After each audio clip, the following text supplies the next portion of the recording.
I call to order this meeting, this special meeting of the Scottsdale Unified School District Governing Board. Today is January 30th, 2022, and the time is 6 p.m. And Vice President Lindsay, could you please lead us in the Pledge of Allegiance? For those of you that can stand and are willing to, please do so. Of the United States of America and to the republic for which it stands, one nation, under God, indivisible, with liberty and justice for all. Thank you. Start with a roll call. Ms. Warner, could you lead us off, please? Yes. Karen Warner, Amy Carney, Julie Skowski, Zach Lindsay. And Libby Hart-Wells. All 5 board members are present. We have a quorum. All right, we're going to move to the approval of the agenda. I have a request to move item 4D to 4A, which would consequently push the other items in section 4 down without changing their sequence. Any other changes requested? All right, very good. I make a motion to approve the agenda as amended. Do I hear a second? second. Second by Ms. Sanowski. All those in favor, please say aye. Aye. All those opposed, please say nay. This motion passes 5-0. The agenda has been approved as amended. We are going to move into, Dr. Menzel, your superintendent comments, please.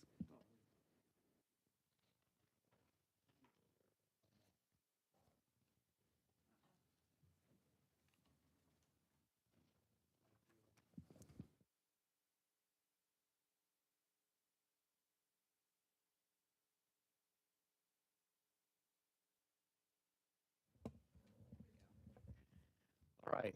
Thank you, Hartwell, Vice Board. An update on the first is, as you know, last Thursday,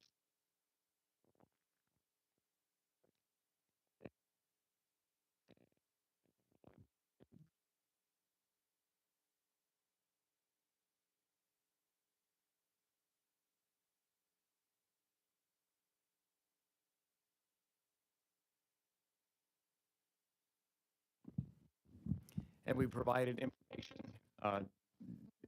to our public.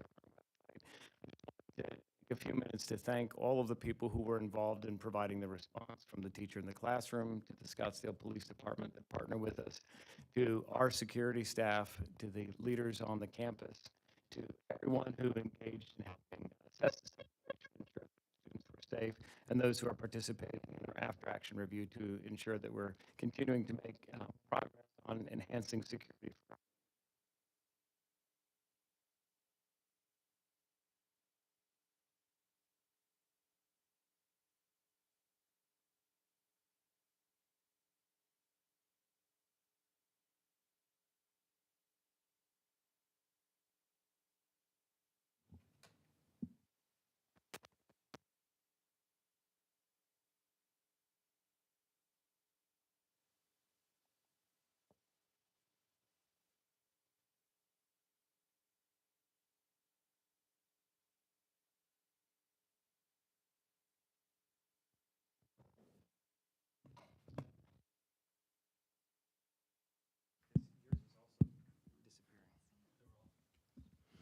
All right, don't know exactly what's going on there, but we do need to be able to make sure that people can hear.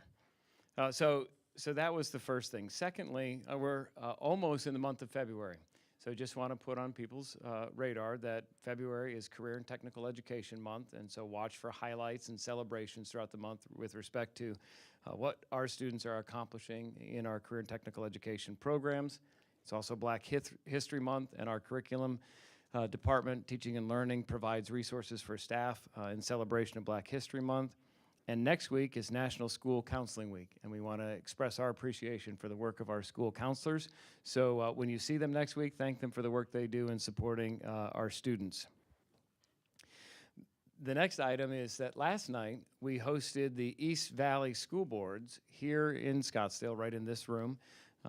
It has been a number of years, probably 9, since the last time Scottsdale Unified hosted the gathering of the East Valley School Boards. I want to give a special shout out to Patty Bilbrey and Team Awesome for the amazingly catered meal. The food was just absolutely delicious. She did a take on a Blue Zones menu, and I would eat that anywhere and pay money for it. It was so fantastic. And all the people who were here expressed their appreciation and said it was the best meal that the East Valley schools have ever had. So it was nice to see the bar set high. I also want to give a shout out to Rob Reyes and our students from Saguaro who provided string quartet entertainment. Again, something that hadn't been done previously, but really nice to showcase our students and their talent. And our colleagues from around the valley expressed their appreciation for the student talent as well. On Saturday, it's the Parada del Sol, number 70. Scottsdale Unified School District will be well represented. Not only will we have a district wagon and people walking with the wagon, but our schools, marching bands, many of them will all be in the parade as well. So we hope to see many of you out on the parade route, either in the parade or cheering our folks along. And then finally, this afternoon, we had our first Teen Town Hall of this year at Chaparral. And I appreciate President Hartwells and Ms. Sanowski who participated, Dr. Sakos, and many others. The questions sometimes fall along usual lines, and then a few tricky ones thrown in. But overall, it's really great. And I see Mr. Railer, a lot of the questions come up related to bathrooms and facilities. So we have a great opportunity to hear what the concerns are from our students and appreciate the time that they take in sharing their thoughts, their questions, and their ideas for how we can improve the educational environment for them. And with that, I will yield the balance of my time.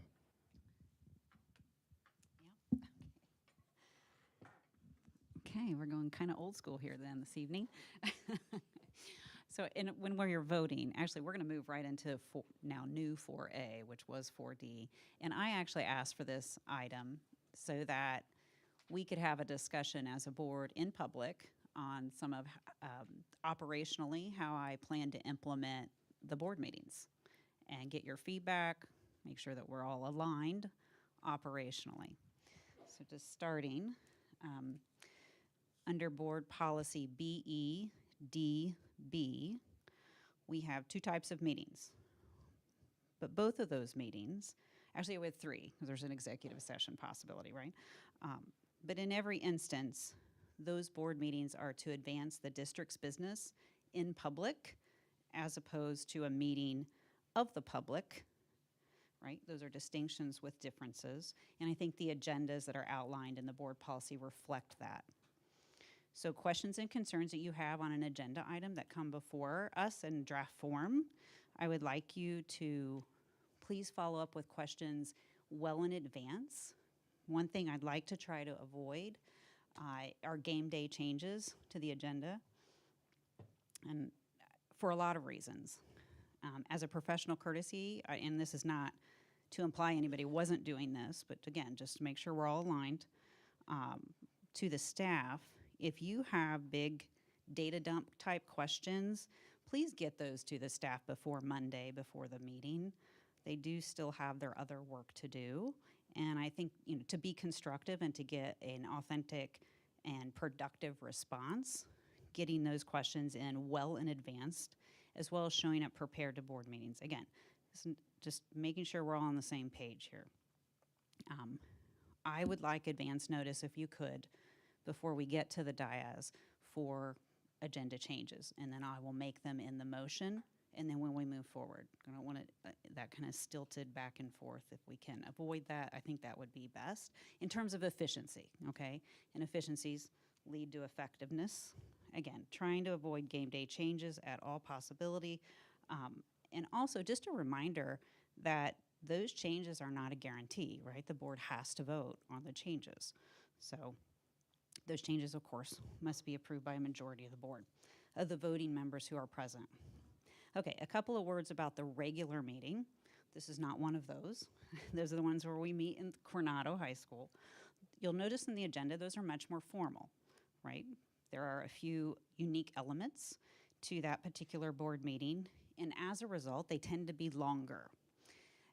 And those celebrations are important, and I'm fine staying longer to celebrate students and staff. However, I would ask, and this is just an ask because there's nothing mandated to do so, that we keep our Q&A during discussion items and particularly action items, because a lot of times we've seen them before, to individually around 5 minutes. Now, again, I'm not alleging anybody's going over that, and honestly, I'm probably the one that's gonna have the hardest trouble with that one, but if we could just all keep in mind, being prepared in advance, I think 5 minutes should certainly be sufficient for Q&A with the staff. Rules of decorum at the regular meetings tend to be a little bit more challenging than the special meetings. So those rules, civility rules at regular meetings, I do intend to be a bit more firm in enforcing them. And I think that every one of us have sustained personal attacks while sitting at the dais from public comment. And I don't want that to continue. I don't think that we deserve that. We did not serve up here to be personally attacked, and I'd like that to stop. And I will be using the point of order, which is an appropriate mechanism to do so when the rules of decorum are being breached. You can, of course, we received this in a public meeting, feedback from council. We, as board members, are permitted to correct misinformation and respond to personal attacks. My sincere hope is that we will not have a need to respond to personal attacks. Right. Same thing with the staff, right? I would also ask that each one of you, it's happened among us in our discussions, kind of implicit passive-aggressive comments to each other, and I'd like that to stop too. I will be using the points of order on our discussions as well. Special meetings, like we are in tonight, are really designed for discussions. So you're going to see a little bit more of a discussion-heavy agenda for our special meetings, and that's going to be on purpose. Sometimes you'll hear people call these like working sessions or work study sessions. In my view, they're the same thing functionally. Again, the agenda will be crafted to allow for discussions on topics of interest that you have. I'd ask if you have topics of interest, you can submit those in writing to me at any point. You don't have to wait for a regular meeting to do so in public, okay? And what else here? So, in terms of the 5 minute, I think that can be a little bit more liberated, actually, and I would encourage that. So please come with your questions for those evenings. But same expectation on the changes of the agenda. They're not going to be guaranteed, so please come prepared. And please give the staff plenty of time. A lot of this data takes some time to pull together and collate in a sensible, visually, type of learning, so you can learn from the information the way it's being presented to you. So out of respect for their very busy days, keep your ass to those that serve the district's business and are related directly, not indirectly, to agenda items. And then just a couple of general comments. Vice President Lindsay will functionally be appearing as a co-president. There will be times where I will be in the cloud because of traveling for work. And so Mr. Lindsay, in those days, I will ask him to chair the meetings because I think it would be clunky for me to try to do so from the cloud. Okay, so just sharing that. So we're all on the same page. And then again, if you have agenda items you'd like to request, you may do so in writing to myself or Dr. Menzel, according to board policy, at any time. You don't have to wait for those public meetings on the regular meetings, okay? I am welcome to hear comments, reactions, feedback, input to make this better. It is my goal for us to work as a team. We are not up here with any individual authorities. We are only here as a collective body, and I'd like that to be as constructive and productive to the benefit of students and staff as we possibly can make it going forward. Would anyone like this microphone? No, these mics should be working out. Okay. If you could just raise your hand if you want to comment. No? Can you test your mic at least to see? Test. It works. works. Hello? No? Looks like I'm on the microphone. All right, very good. If I could sing, I'd bust down a song. All right. All right, very good. If there's no discussion, and you're welcome, of course, to contact me at any time outside of the board meeting as well. All right, very good. We will move on. That's okay, but thank you very much. Okay, we're going to move on to our next agenda item, which actually in your agenda booklet says 4A. It is now 4B. And that's the fiscal year 24-25 early projections for the M&O, the DA, and the DA override. Ms. Crozier.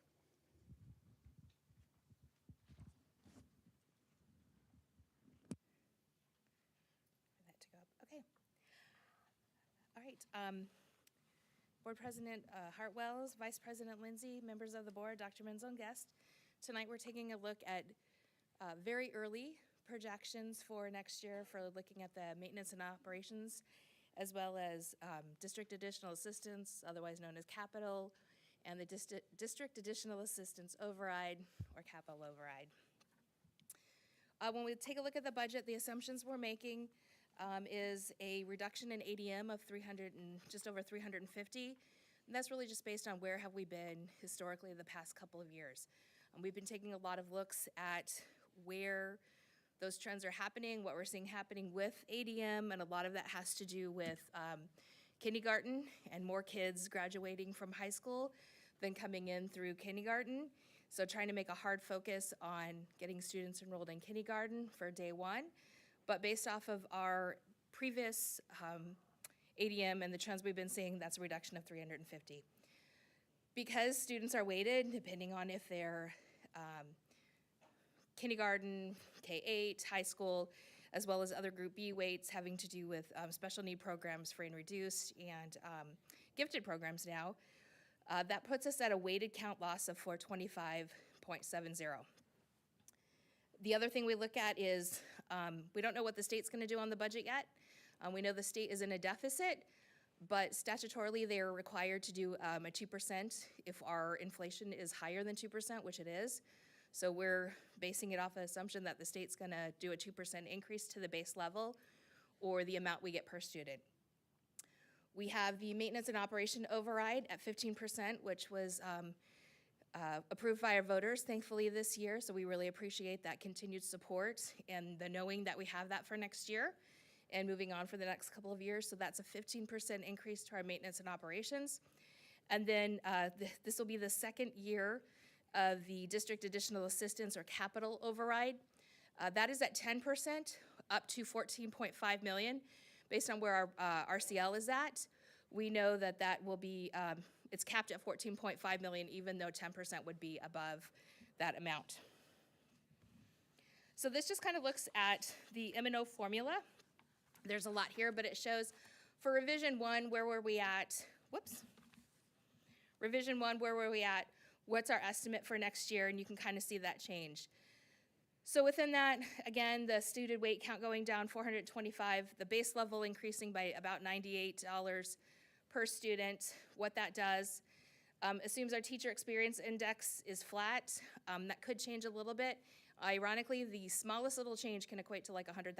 So we'll keep watching that to see if that goes up any. And then we have the M&O override, so because it's based off of the RCL, a little bit of an increase there. There's a decrease in here for the budget balance carry forward. Our goal right now is to keep that at $14 million. That was our goal for this current year. Because of some changes that happened after the revision and the 100th day ADM, that gave us a little bit more carried forward that you just don't know until after everything is done. But we're trying to keep that at $14 million moving forward. Everything else pretty much stays the same. So with that, as you can see, it leaves a pretty small balance moving forward or increase for next year. Increase is better than decrease, so that's a good thing. But we're anticipating about $648,000, $649,000 increase for next year, which doesn't go very far, as things cost a whole lot more than they used to in the world. And we also know that it's very important to us to attract and retain, and to optimize our resources. And to do that means salary increases. So as I said, we do have our goals. These are very important when looking at the budget because it is important to attract and retain. We understand that being able to do that means being able to give salary increases. We also know that we have to optimize our resources to be able to do that. As ADM goes down, that affects the resources that we have. So we're making a very hard push on ADM. We've already been talking to principals about looking at what is your wait list, getting kids enrolled now, and how do we really start to get kids in and get that ADM up. We've been doing a lot within optimized resources as well. So the leadership has gone through, I don't even know how many times now, every single position. Because beyond the M&O, we also know that ESSER goes away next year. And we also know that the state is no longer funding results-based funding. That was over $2 million for our schools. They increased the base, but the base level increase did not cover the amount that we had been getting from results-based. So knowing that some funding sources are decreasing or going away, it's imperative if we're gonna move forward that we have to look at everything. We have to look at every position. We have to look at every program. So we have been doing that, like I said, repeatedly saying, okay, what is the have-to-haves and where can we, I think Dr. Menzel used the word tighten the belt, but also looking at right-sizing. We have been losing students, and so part of optimizing our resources is looking at what are the ratios that we have set, what are the programs that we have, and making sure that we are staffing to those right sizes. So we've been working quite a bit on that to see where we can find additional funds to be able to look at salary increases for next year. When it comes to the capital, right now we're projecting about $11.2 million in additional funds for capital or district additional assistance. We have an estimated carry forward of $3 million in there. One of the things to point out with that is we started the capital planning committee last year. Last year's capital budget was the first year that we budgeted based off of what are requests, not just handing out allocations based on how many students you have. So we anticipate carrying some over, but we also know some of that is that projects just can't get completed in time. There's a lot of lead time that takes place in ordering things, and Dennis's team is working fast and furious to try to get projects done, but we also know that there'll be some things that we approved for out of this year's budget that just aren't gonna get done or completed or here by June 30th. So some of that carry forward will be just knowing that we're gonna need that into the next year to be able to cover things that we've already promised. But I think there will be a little bit of cushion in there as well because things may not cost what we thought they were gonna be at. With the district additional assistance override, again, that's voter approved. It's 10% of our revenue control limit. We estimate that that's gonna be $145 million. So with that, we'll hit the cap of $14.5 million for that. Again, carry forward estimate is at $2 million. Same type of thing. We allocated out every single dollar of the override for this current year to projects and things that the school said they needed. So I think either that will go down or you'll see that what we're carrying over is really because we just couldn't get everything done in time by June 30th, or lead time in getting things ordered and received can take a little bit longer. So with that, we have the projected capital override of 16.5. We do continue to have the capital planning committee. We've met a couple times, talked about what worked well this year, what didn't work well, and how do we improve moving forward. So we have members of the district that are either principals or department heads. Like I said, we've been meeting throughout the year. We went back to them and said, here's what you told us last year you wanted for 24, 25. Is that still what you need? Do you need to make changes? We've actually got quite a few changes. And some people said, wait, I didn't know I needed to put that on a capital plan, so I gotta get more on there. So we're looking at all of those requests now. We meet again next week, and we'll start doing the prioritizing and saying, okay, we have this much money for fine arts, for athletics, curriculum, all of the different areas, and start to prioritize what are the requests and what has to get done first with what we have available. And then we will have that ready and wrapped up to present in April when we come back for the tentative approval of capital, so we can move forward with ordering for next year as soon as possible. Just kind of looking at our budget preparation calendar, follows the same thing that we've done for a number of years now. So the intent is that in March, we'll come back with tentative approval for M&O. And the reason we do that is so that we can get contracts out, and don't want to do that until we know that everybody's okay and with where we think we're going to be with the M&O budget. And then in April, tentative district additional assistance approval, again, so we can get budgets loaded, schools can start ordering, putting their requisitions in now, or in April, when that gets open, so that they can make those purchases as soon as possible for the new year. And then in June, we do the proposed budget, and then the last meeting in June will be the budget hearing and budget adoption for the 24-25 school year. So with that, I'll take any questions.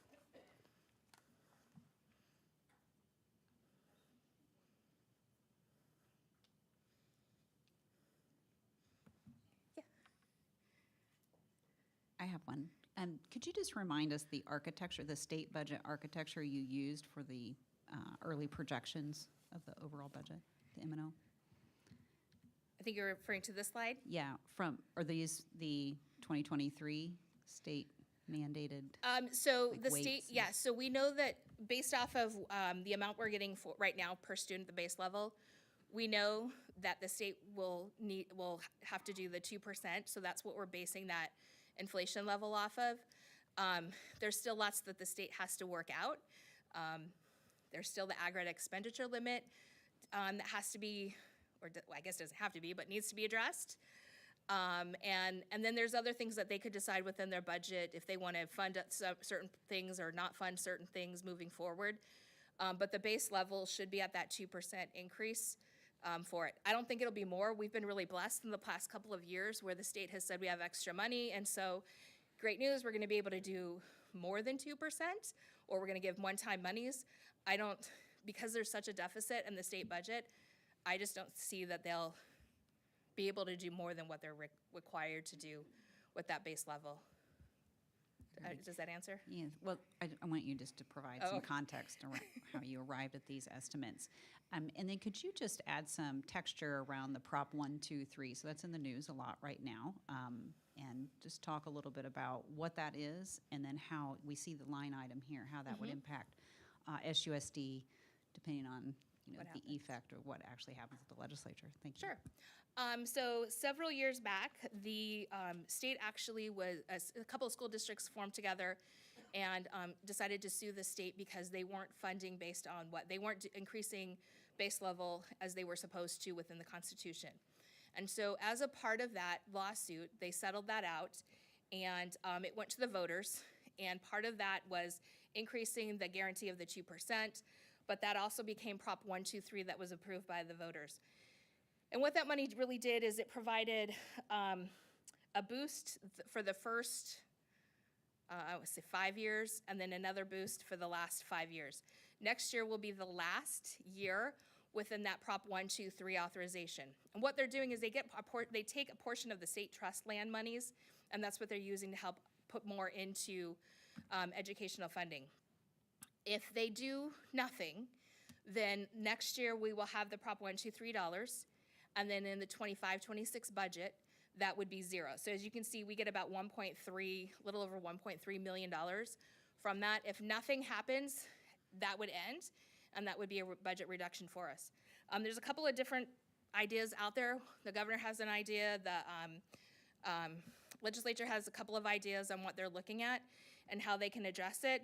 I think one of the ideas is let's continue, or both of them are looking at, let's just continue to take money from the state land trust and fund that. There are different ideas on what that looks like. One has to do with putting it straight into teacher pay. There's a lot of questions that revolve around that. How do you define a teacher? Is it in the classroom? Is it by a function? So there are other support services that are certified, but they're not necessarily in the classroom. So there's questions about that, but that's one of the ideas. One of the other ideas is let's take that money, continue to fund, and it actually could be a little bit more of funding than what they're doing now, and use that for education and support services, realizing that there's lots of people that are educating students. So there's really two ideas that are out there, probably more, but there's two big ones that are out there that have to do with 123. So we'll be looking to see how does that get addressed and how that'll play out. Whatever is decided won't take effect until I don't think until the 26 school year. But there's ideas. I think everybody wants to do something because they don't want that funding to go away from education. And this would have to be referred to the ballot. Yeah. The voters ultimately will decide. So there seems to be agreement that we should extend Prop 123. The question is, do we extend it at the 6.9%? Do we extend and expand to 8.9%? And how are those funds then utilized? Very good, thank you. So the kind of the end conclusion there is, regardless of what happens, that Prop 123 fund line right there is going to be impacted, either up or down, or just go away entirely. Yes. Okay, a year from now, not. Yes. So it will stay in this budget projection, but then the following year, this time next year. Okay, very good, thank you. Any follow-up questions, board members? All right, very good. All right, thank you, Ms. Crozier. Yep. Thank you. All right, I'm gonna let Dr. Menzel introduce this next item.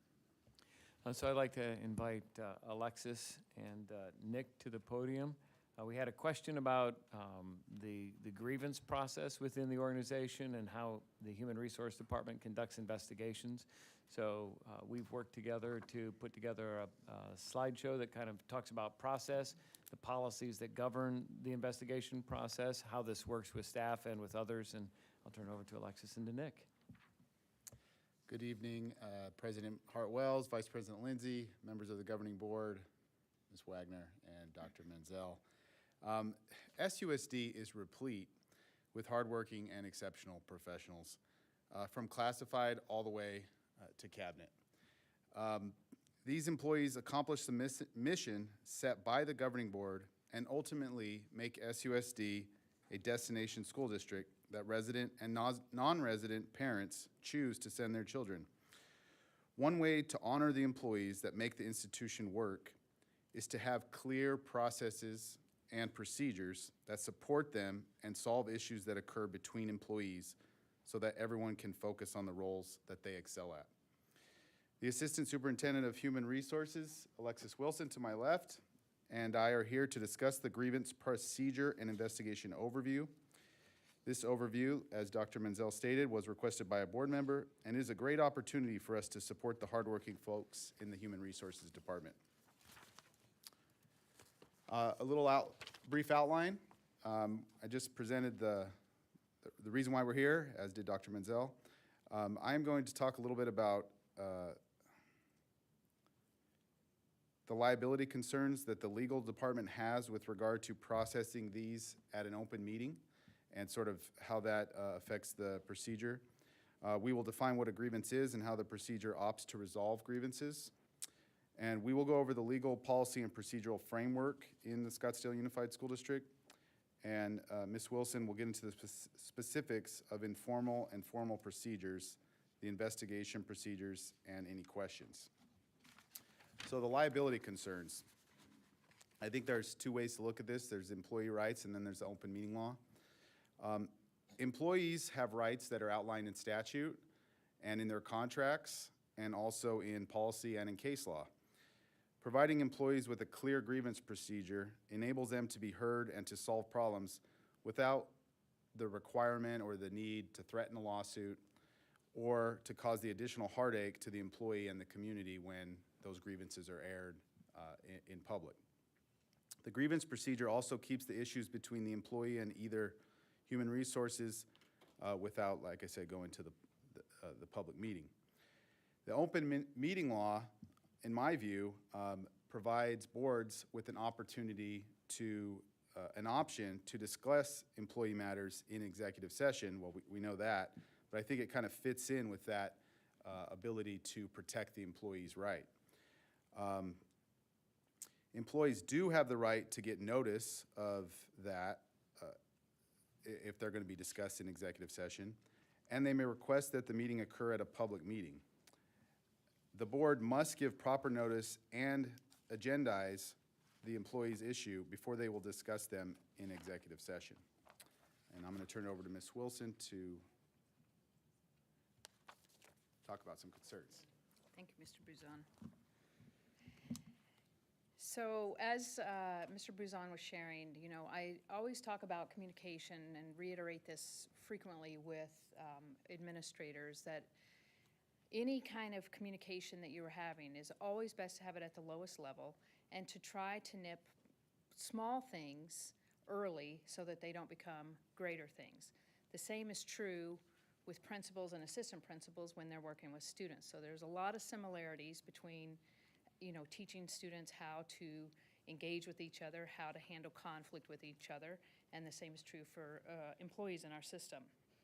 So if an employee has a concern, there are a few ways to go about this. So one way is just to start to have the conversation at the very lowest level, and that can be informally done. If it's not handled at that level, then it may turn into a grievance. That's how we do things internally within SUSD. Externally, we also have governing board policy KEB, so if a family member has a concern regarding a staff member, they can exercise their concern through that policy. And then for both, whether it's a grievance or a KEB, we want to be sure to investigate both internally and externally any concerns that are brought to our attention. I think you're next. All right, me.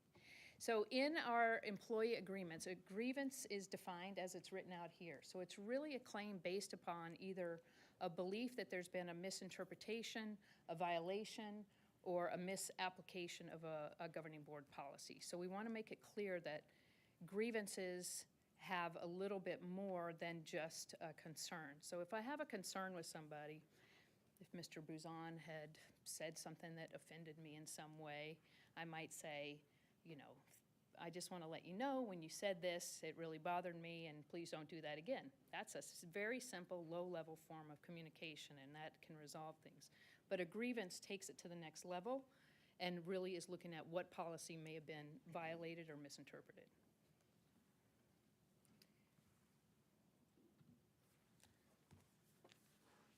So this stuff didn't just get created out of thin air. The legislature has provided a statute and directed the governing board to prescribe and enforce the policies and procedures to govern the schools. So that's 15341A1, very first direction, I believe, has provides the authority for the governing board to oversee this. This particular governing board, Scottsdale, has several policies that are not inconsistent with laws or rules of the State Board of Education that enable the school district and the Human Resources Department to function. There's GBK, which contains the board's policies on staff grievances, which authorizes the superintendent to establish a grievance procedure. It also makes the governing board the final appellate body of any particular grievance. That's another fact that I think we'll share about in a moment here. Grievances may turn into discipline matters, and I think in the issue where it's just a concern, probably no discipline warranted, but as Ms. Wilson talked about, if she had something that I did that should be disciplined, there needs to be a different policy and procedure for that, and that's where GCQF and GDQD come in. They're both the different discipline policies for professional and then classified and support staff members. So in both cases, this particular governing board has opted to create an employment agreement with these two different distinct groups of public servants, which Alexis will then discuss. So as Mr. Buzan pointed out, the policy is outlined in GBK, and again specifies where it starts. It talks about effective communication being necessary for us to function efficiently, and that, again, any grievance that can't be resolved at the administrative level may also come before the governing board, and the decision of the governing board is final. Specifically in the employee agreement language, and I put an asterisk there to outline that this, there's slight variations between the certified and classified, but the gist of both are pretty much the same. So as I mentioned earlier, there's an informal procedure. So if an employee has a concern, they need to discuss it with their immediate supervisor. And again, in my example, If it's, a low-level concern, hopefully it gets resolved at that level. If it's not resolved there, though, however, there are steps that include what are the next steps and the timelines around those. Those are outlined in both of the employee agreement between certified and classified.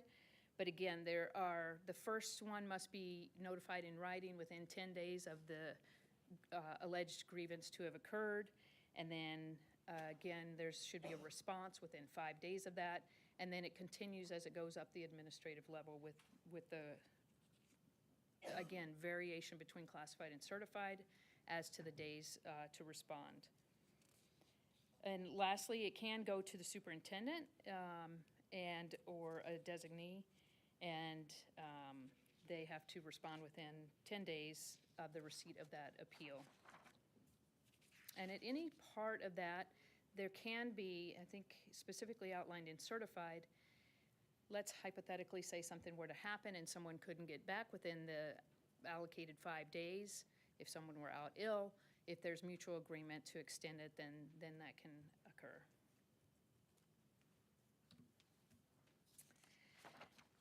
As previously mentioned, depending on the level of the grievance or a KB complaint, there is an investigation process. So this is a very general overview of what that looks like.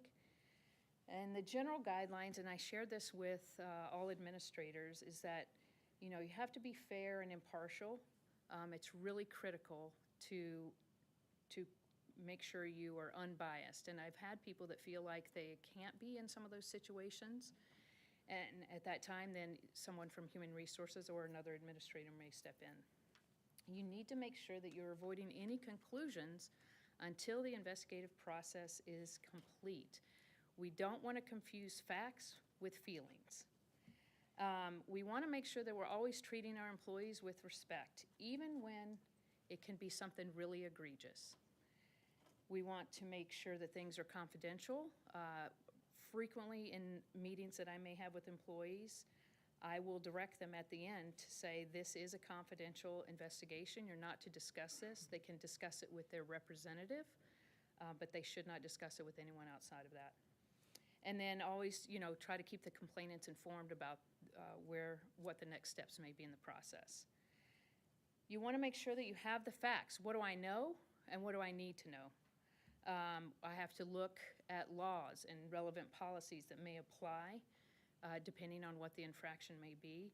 And always, even in some of those low-level conversations, I ask any of our supervisors to reach out to Human Resources. I've been very open to say, even like in my example I gave with Mr. Buzan, some people are unsure how to have those conversations. I've role-played with them so they know they can talk to us and help them walk through whatever it is. If it's something a little more egregious, then we're absolutely, sometimes either Human Resources taking over the investigation or working in lockstep with the administrator.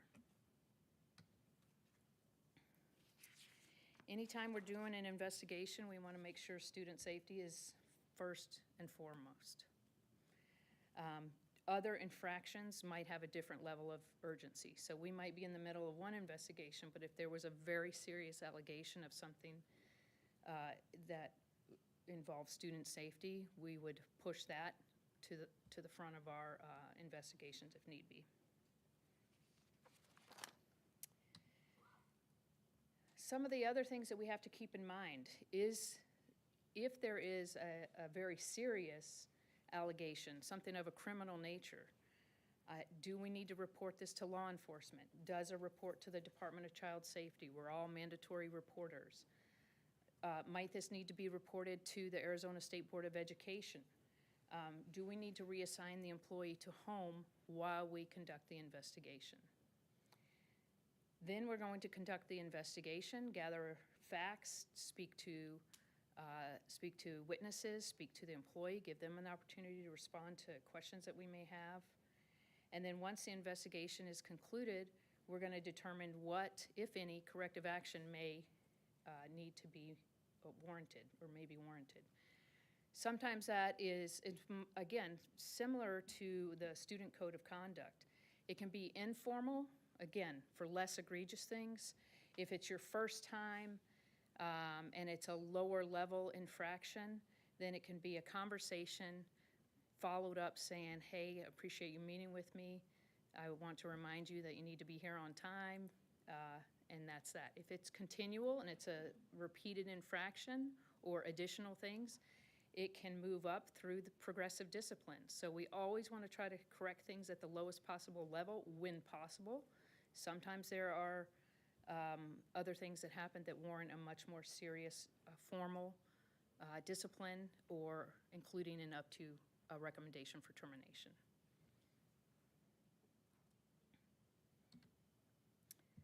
And that is a general overview about the grievance and investigation process. Any questions? Any questions, the board members? Ms. Sanowski? Yes, thank you for bringing this to light. This conversation is something that at times I think includes the board unnecessarily. And so I really appreciate you sharing this with the board here tonight, but also with the public, because we have experienced as governing board members, people bringing complaints directly to the governing board without going through the process that's outlined. So I know how I respond to those, but can I ask for your recommendations as presenters of these topics of how you think governing board members should respond to complaints, whether it's an employee or a community member? I'll take a stab at it. President Hartwells and Board Member Sanowski. Obviously, I think a lot of what you do is defer some of those to Dr. Menzel, who then directs myself and/or whomever may be outlined in whatever the concern may be. I will tell you, again, depending on the nature of the allegation, everything, in my opinion, should start at the lowest possible level. And it is a more efficient and effective way of handling complaints. If it goes to the governing board first, and then, or somewhere else that's further removed from the actual issue, that can take more time, that can get in the way. There could be too many cooks in the kitchen, if you will, clouding what might a clean investigation. So much like we ask families, if there's a concern with their child, to meet with the teacher first, and if it doesn't get resolved there, to work with either the assistant principal or principal, and then work your way up. Then it would go to either Ms. Cerna or Dr. Sackos, and then further up. Again, depending on the nature, if it's something obviously criminal related, again, you're going to let Dr. Menzel know, and we're going to immediately take action. Thank you. I have several comments to make and questions here. Can you explain what the difference is between a letter of discipline and a letter of direction to employees? So I'll start with a letter of direction. That is considered an informal corrective action measure. It is not placed in the employee's personnel file. It is an opportunity for the person to correct the action that occurred at a low level. A formal letter of reprimand or a formal suspension without pay, those are outlined in policy GCQF and have due process rights, the opportunity to, employees have to be notified if they're going to have formal discipline imposed, and those do land in their personnel file. Can I ask you what the training process is for employees to know what the grievance process is, so that if they have an issue, they know to not come to the board, but to go to their immediate supervisor, aside for it being written in their employment agreement? Sure. We can always do better in communicating those things. I know I work closely with the associations to ensure, and I know a lot of times the advocates or representatives, if you will, are meeting with those employees to help them understand that process. Last year, Ms. Williams and I did a co-presentation with administration to let them know, what the process is. We notify employees, of course, where the agreements are, but I'm certain we could do some additional training, perhaps at the beginning of the school year, to notify folks where they can find those things. I appreciate that. And one last thing, the difference between a building employee file and a district HR file. Can you quickly review that in this scope of discussion? So I would say that if we go back to the letter of direction versus a formal letter of reprimand, the employees' personnel files are housed, now electronically, but also paper in the Human Resources Department, and site administrators may have, again, they may keep a documentation of the letter of direction or a meeting summary that was issued to an employee to have just in their own office. And what happens to that information when an employee leaves the district? So documentation, now you're testing my knowledge of This hang isn't, on, I'm so not trying to 6 trick you. No, I understand. I'm just trying, we, These are issues employee that come to us.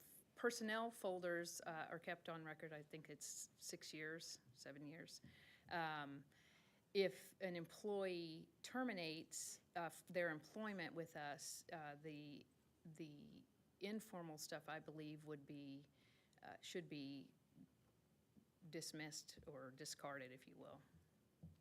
It could, let me back up.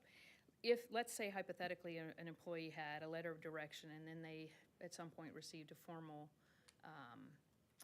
reprimand, both of those might be to account for the progressive discipline. So sometimes in a formal letter of reprimand, you might outline that previously the employee was notified through a letter of direction at such and such date. So for that purpose, that might be noted in the formal reprimand, if you will. Thank you, Ms. Wilson, Mr. Buzan, and Board President Dr. Hartwells. Thank you, Ms. Sanowski. Anyone else? Ms. Carney? Thank you, President Hartwells. I just have a couple questions in regards to my time on the board this past year. I feel that things land in our inbox to the board once people are beyond frustrated, or they feel like they have nowhere else to turn, and we've seen that a few times and have had to deal with it. But my question is, and what I've seen consistently is employees being frustrated with the investigation and feeling that it wasn't thorough.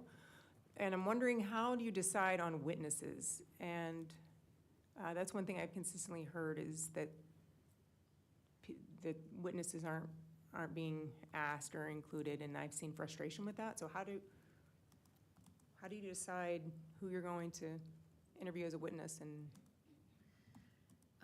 President Hartwells and Governing Board Member Carney. I think anytime there's an allegation of something that requires an investigation, sometimes the employee will name people, not just the person with whom they may have the concern, but other parties that may have witnessed or may know or may think. Sometimes when we speak with other witnesses, they may then share additional information, and we may speak with those folks. So it could, at all times, we want to exhaust every possible witness if it is relevant to what the allegation is. So I would say I can certainly, I think the Human Resources team does a really good job in investigating. I know sometimes people feel frustrated if perhaps things didn't necessarily turn out the way that they wanted, but I can assure you that we are always trying to do our very best job to investigate and look and hear from any witnesses that may have information specific to the allegation. okay, great. And then I'm just wondering if you've changed any of your grievance or investigation processes or procedures since we've got the results from the HR audit? So the Human Resources Department is always looking to, improve in whatever way possible we can, whether that's investigations or otherwise. I would say that we have, we certainly speak with one another. If one of my colleagues in the HR team is undergoing an investigation, we're having conversations, we're making sure, I want to know, did they make sure that, did they do this? Did they do that? They've got some protocols that they follow and a list that they want to make sure that they're following to ensure that we've checked all the boxes, if you will, and we haven't missed. So if we go back to the slide around actions, these are obviously some of the more serious ones, but sometimes, there are other things like, did we talk to certain witnesses? Is there physical evidence that we need to see? Are there emails or other certain documents, electronic images, or whatever it may be that we need to take a look at? So we're consistently and continually talking about those things to improve upon our processes. So I would say we've got a definitive list of what we're checking to make sure that we're thorough. Okay, thank you. All right, Ms. Warner. Thank you.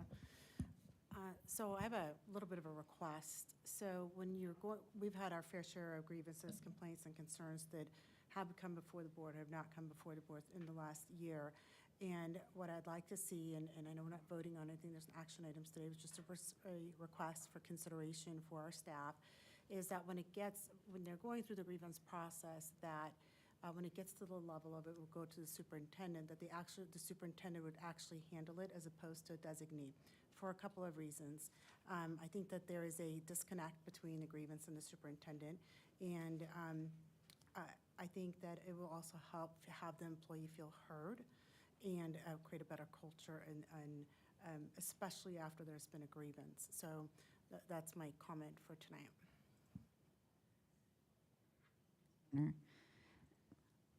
Any other questions? I'd like to ask Dr. Menzel, could you please, or would you like to provide some comments? Well, I appreciate the presentation and the questions that were asked. And I would just reiterate a couple of things that I think are important. The nature of whatever the grievance is helps determine who's best positioned to do the initial investigation. And one of the things that Ms. Wilson didn't mention but has happened before is there are times where we determine that the best party to do an investigation is an outside third party. So there are many times where we have internal staff capacity, but there are some situations that warrant bringing in someone who's truly an outside party to conduct the investigation. And so we take the time to have the conversation to determine who's best positioned to do it, to ensure that it's a fair review of the complaint that's been filed. None of this is necessarily easy, and I think the other thing in the presentation that I would reiterate is that the prioritization is always around student safety first. So HR has a lot on their plate all the time. They're continually hiring, they're supporting principals in an evaluation process. They've got a lot of things that are taking place, and so then when a grievance or complaint comes forward, sometimes it may take a little bit more time, even though we've got those timelines in place. But everything gets put on hold when it comes to student safety. And so that's where that jumps to the front of the line. And at the end of the day, I think that there's a fair point about making sure that we're good in our communication back to the person who's filed the complaint. They need to constantly know where we are in the process, because when you don't know in the absence of that, you either assume something's not happening or you assume something that's not accurate. And so when you ask about the HR audit, I think our consistent communication back to employees who filed a complaint or a grievance is really important, and one of the things that we commit to do on a go-forward basis.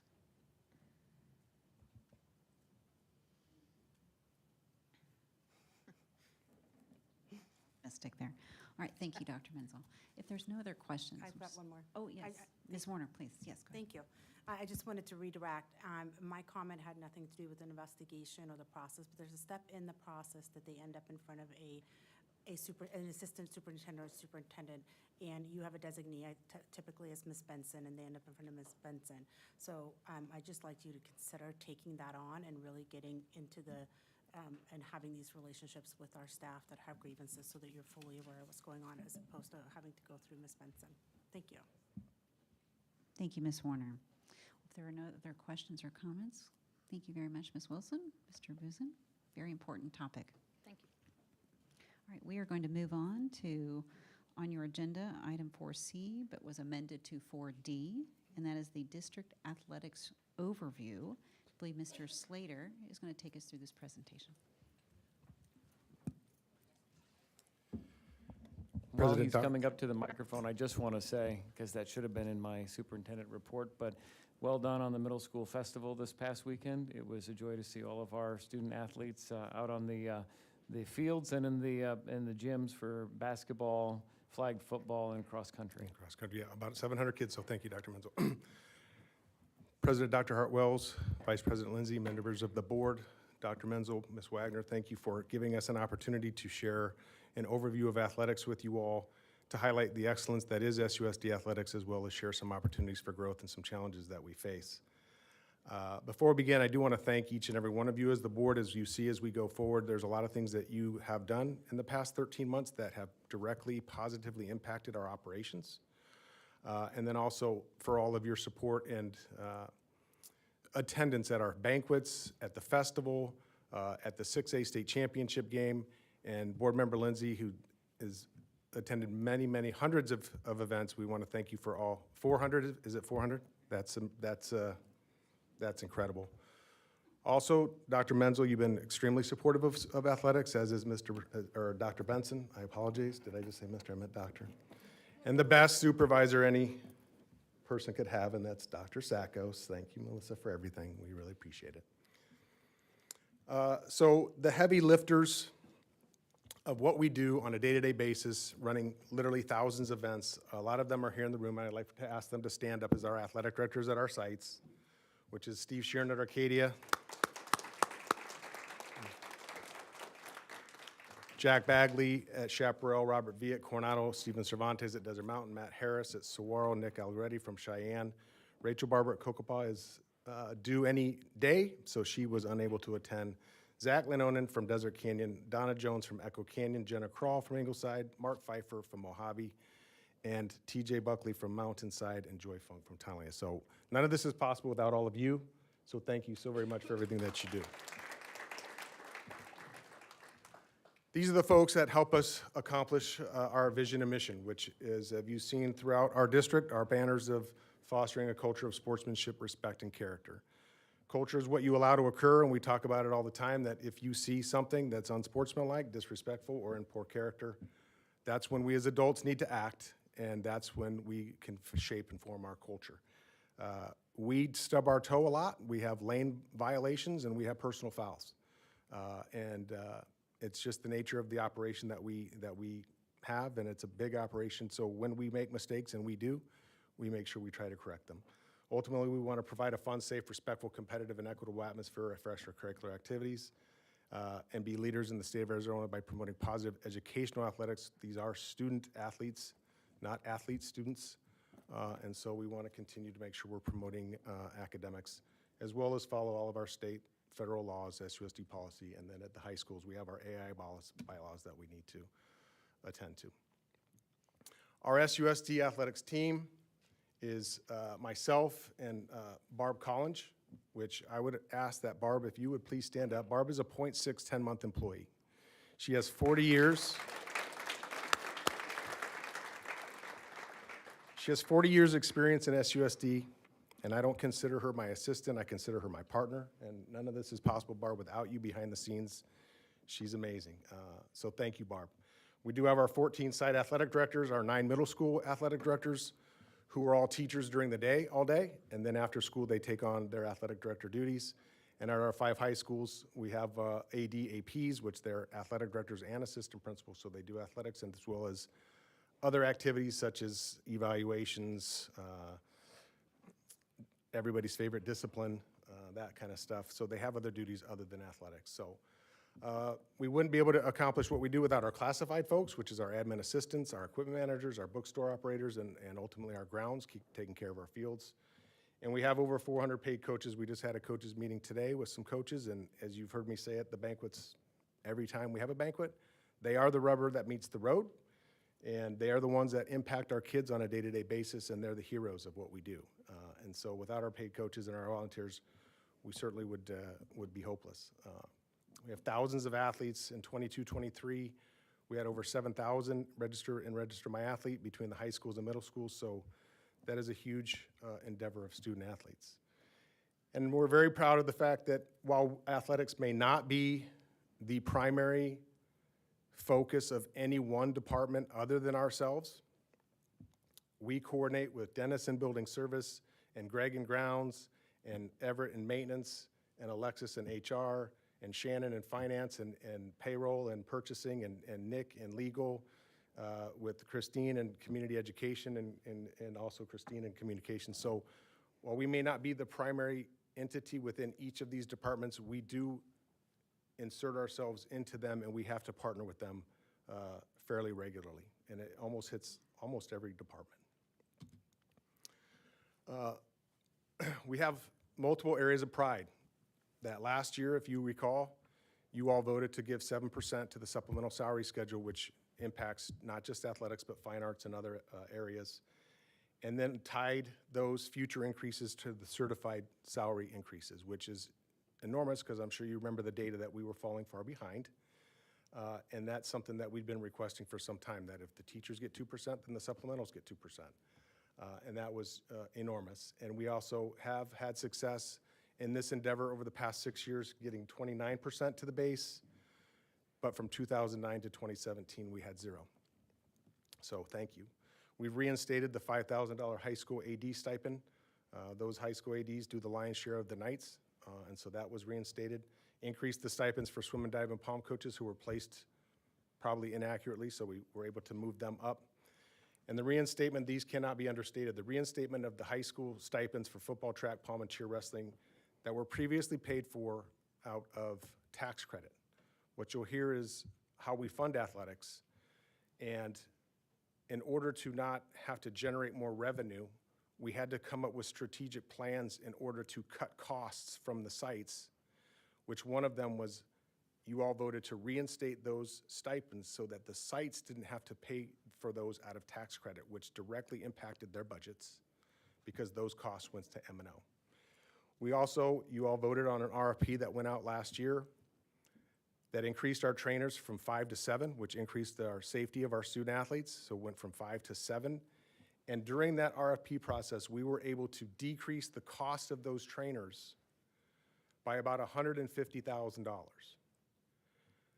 With those dollars that we saved, Ms. Crozier, thank you so much, agreed that it would be beneficial if we don't want to try and increase revenue, that we eliminate costs from the sites, which the dues were taken from their tax credit accounts, that we moved that cost over to M&O as well. So between those two and the community education portion where we increased the pay to coaches to 70% and then transitioned 15% of the community education revenue to the sites, those changes put about $30,000 back into the funds of the schools who impact kids and impact coaches. So we're very proud that we were able to do these things without increasing fees or ticket prices. State-of-the-art facilities, as our areas of pride continue, thank you to Dennis and his team. We have AIA Executive Board representation. We have increased our 9th and 10th grade opportunities per our key performance indicators as set by the board, which I'll get to here shortly. We continue our technological advances with Register My Athlete. If you can, some of you are here long enough that we used to do registrations with paper and pencil. It was archaic. Our Pixel cameras in our gyms and our football fields allow us to watch games through those cameras, and then GoFan is our electronic ticketing partner. The implementation, thanks to Josh and his team, the implementation of the clear bag policy, we do have a hiccup from time to time, but when you fumble the ball, you try and jump on it or pick it up. And then in middle school athletics, over the years, we've really tried hard to keep communication and clarity and consistency from the middle school to the high school. So a middle school student athlete and their families will do register my athlete the same way. The code of conduct looks the same. It has some variations. The spectator code of conduct, and ultimately the culture that we're trying to establish, which is sportsmanship, respect, and character. These banners are in the middle school gyms as well.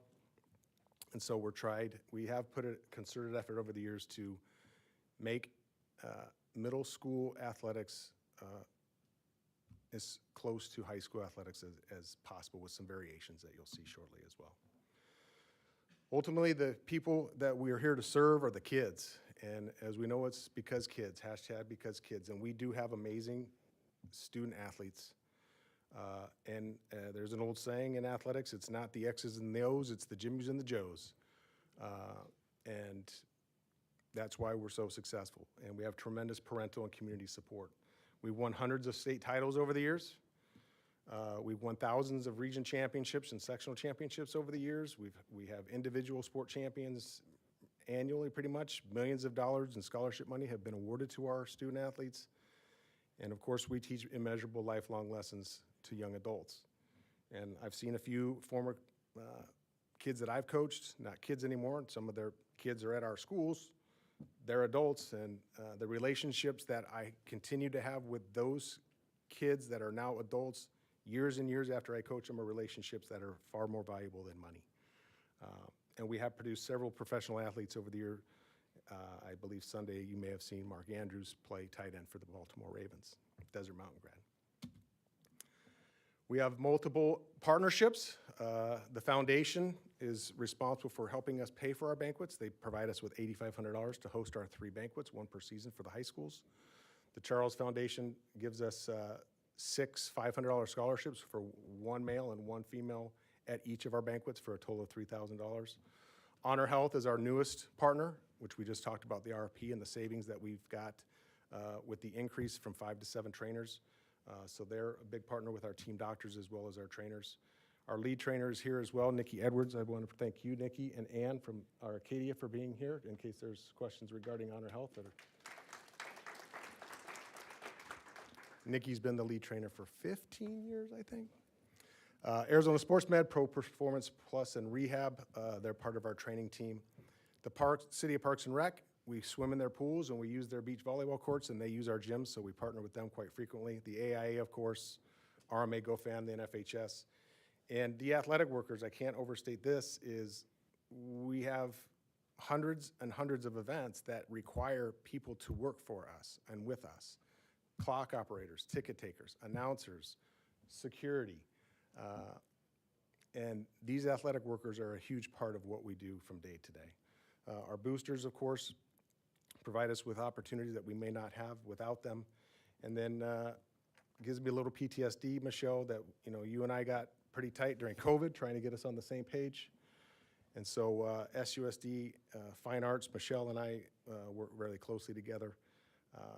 And should there be a need or a necessity for leadership to determine that potentially that athletics and PE become more one, then that transition should be relatively seamless. Again, we don't take pride in making mistakes, but we certainly don't shy away from them. In athletics, you might win a game 21-14, but they scored 2 touchdowns. It doesn't mean you didn't win the game. You won the game. We're going to make mistakes, and we do have challenges, and we have opportunities for growth. There's no doubt about it. The one thing that I do believe that may come before this board sooner rather than later, with inflation, the cost of everything, the cost of officials, is we generate revenue in athletics with 2 sources, and that's the $150 tax credit and our gate revenue. And with the changes that we made last year, I think that reprieved us for some time, but we had conversations, Shannon and I and Dr. Menzel and folks, that we may need to consider increasing one or the other or both. Not that we need to do that now, but it's definitely something to put out there as the radar. Laurie Miracle and David Jacobson and Barb are just the champions of our transportation issues with the lack of drivers. We have to increase our chartering. Costs a lot of money. There's a lot of moving parts. We don't know sometimes, especially now when the playoffs are coming, is we don't know where teams are going to go because they may be this seed and they may be that seed, and then you don't know if they're going to cross with a school that plays in Flagstaff or Lake Havasu. So there's a lot of moving parts when it comes to transportation. So that's probably also an area of pride as well, that we've navigated that as well as we've had.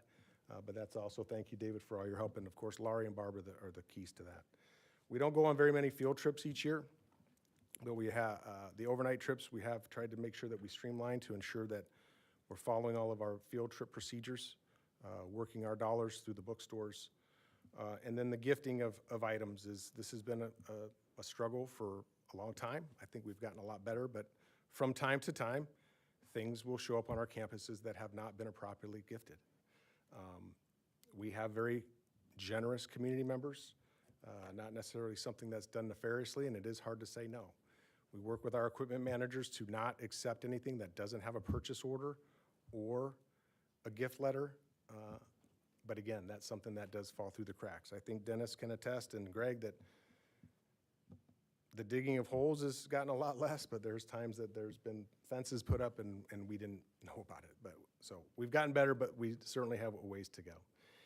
Anytime we can learn from anything, Title IX, we always wanted to be equitable when it comes to everything that has to do with athletics, and we're certainly open to suggestions, and we always want to get better if that's the case.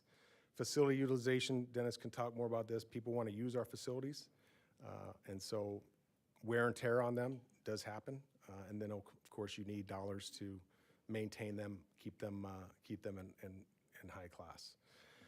Community education, the consideration of LLC model, we're talking in talks now to give coaches an opportunity to, rather than go through community education, but to form an LLC and have a different opportunity to run camps through LLCs. And officials, we have some really bad officials.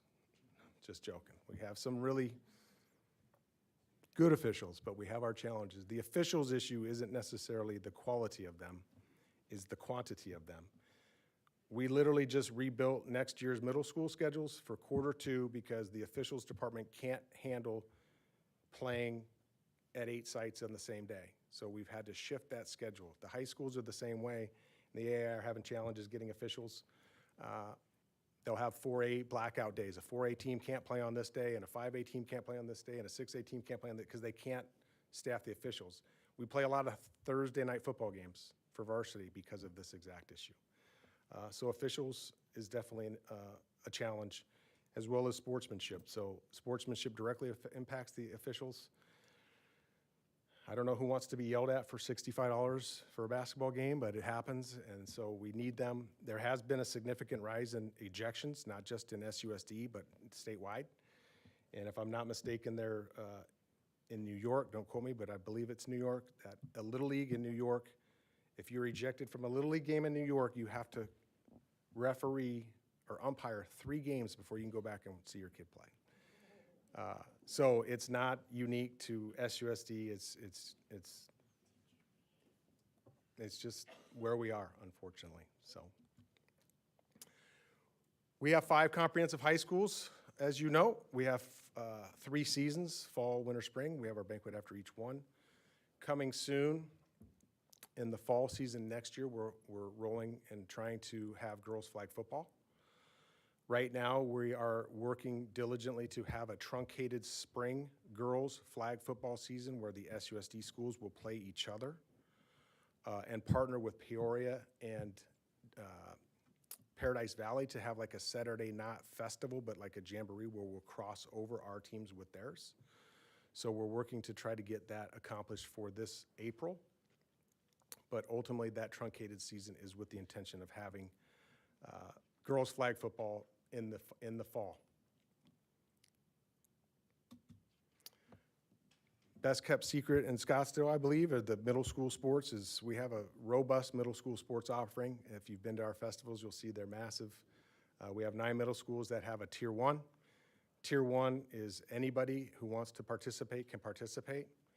There are no cuts, and we go to our Saturday festivals. And then from there, we do make cuts, and we have a competitive season where all of our schools play each other. We have 4 seasons, 1 per quarter, and in cross-country and track and field in Q3 and Q4, there is no Tier 2 because we don't cut in those sports. Our middle schools have a lot of kids that participate, and it's really, really beneficial. We host some major sporting events in athletics. We had a media day this year. This last Saturday, of course, was our festival with 700 or so student athletes. Our next big event is going to be on the 4th at our winter all-district banquet. We certainly hope that you all will be able to attend.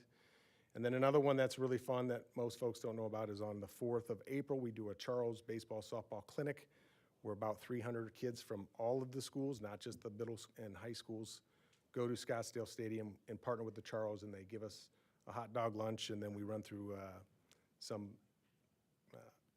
a rotation of skills, and it's really a really cool event.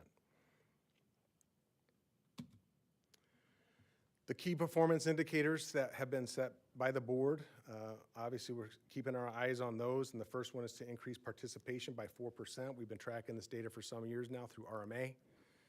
As of now, in quarter 3, at the middle school level, we are 95 student athletes ahead of last year, which is almost 4%. We had a huge uptick in cross-country participation, which we're hoping will translate into an uptick in quarter 4 track and field participation, and we hope to hit that 4%. Right now, through the winter season, with one season to go at the high schools, we're down 2 student athletes, which equates to 0%. But again, we hope to hit 4% if we have a good turnout for girls' flag, that we are going to count that as participation, even though the season would be truncated. And then the second one, the other KPI was to increase 9th and 10th grade offerings, 1 per high school. And I know that this may be hard to read, but each of our 5 high schools, we're working now to get everything in place to have girls' flag football in the fall, which would be for Arcadia girls' flag. And then we also lost JV football at Arcadia last year, but got it back. At Coronado, girls' flag, as well as try to get girls' soccer games for JV. At Chaparral, in this room, we had a lot of conversations in August about the freshman soccer team at Chaparral, which I believe they played 7, 8, or 9 games. I can't remember, Jack. It's a pretty good schedule, as well as JV Beach. And at Desert Mountain, we're working to have next year badminton reestablished. Desert Mountain had badminton years ago, to get that back, as well as girls' flag, and Saguaro is girls' flag, as well as JV football. And so, again, we're very proud of SUSD athletics. We certainly aren't perfect. And we try and pick up the ball when we make a mistake, like I said. And I want to thank Ms. Warner for you coming out and speaking with Barb and I at Oak. We're always happy to answer any questions that anybody has. And with that, I'm happy to answer any questions that the board may have. Thank you, Mr. Slater. Does anyone have any questions for Mr. Slater?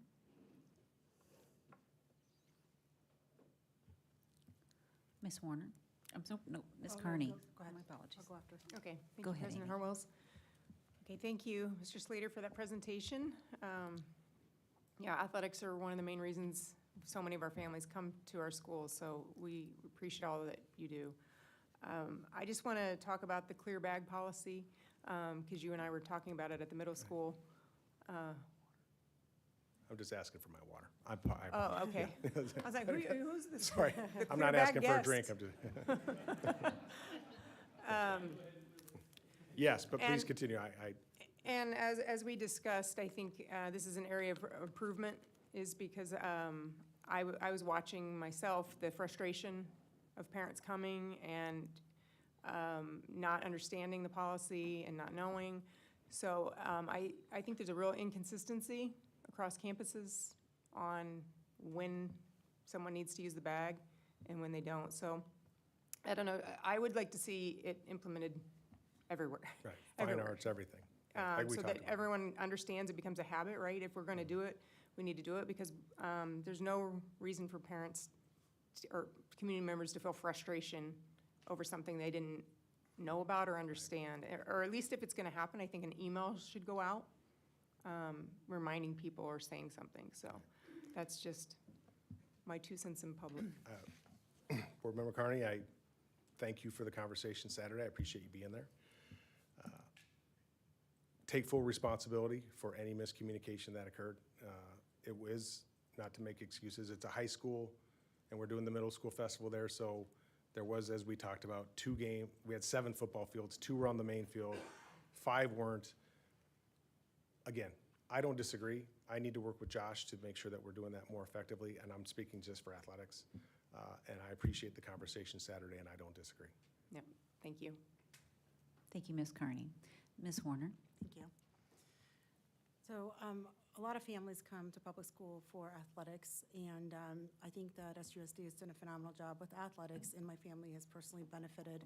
All 3 of my students participated in SUSD athletics. My daughter was a POMI. My son is currently playing football on a full football scholarship as a result of his time here at in SUSD. And even more so, my youngest was never really into sports.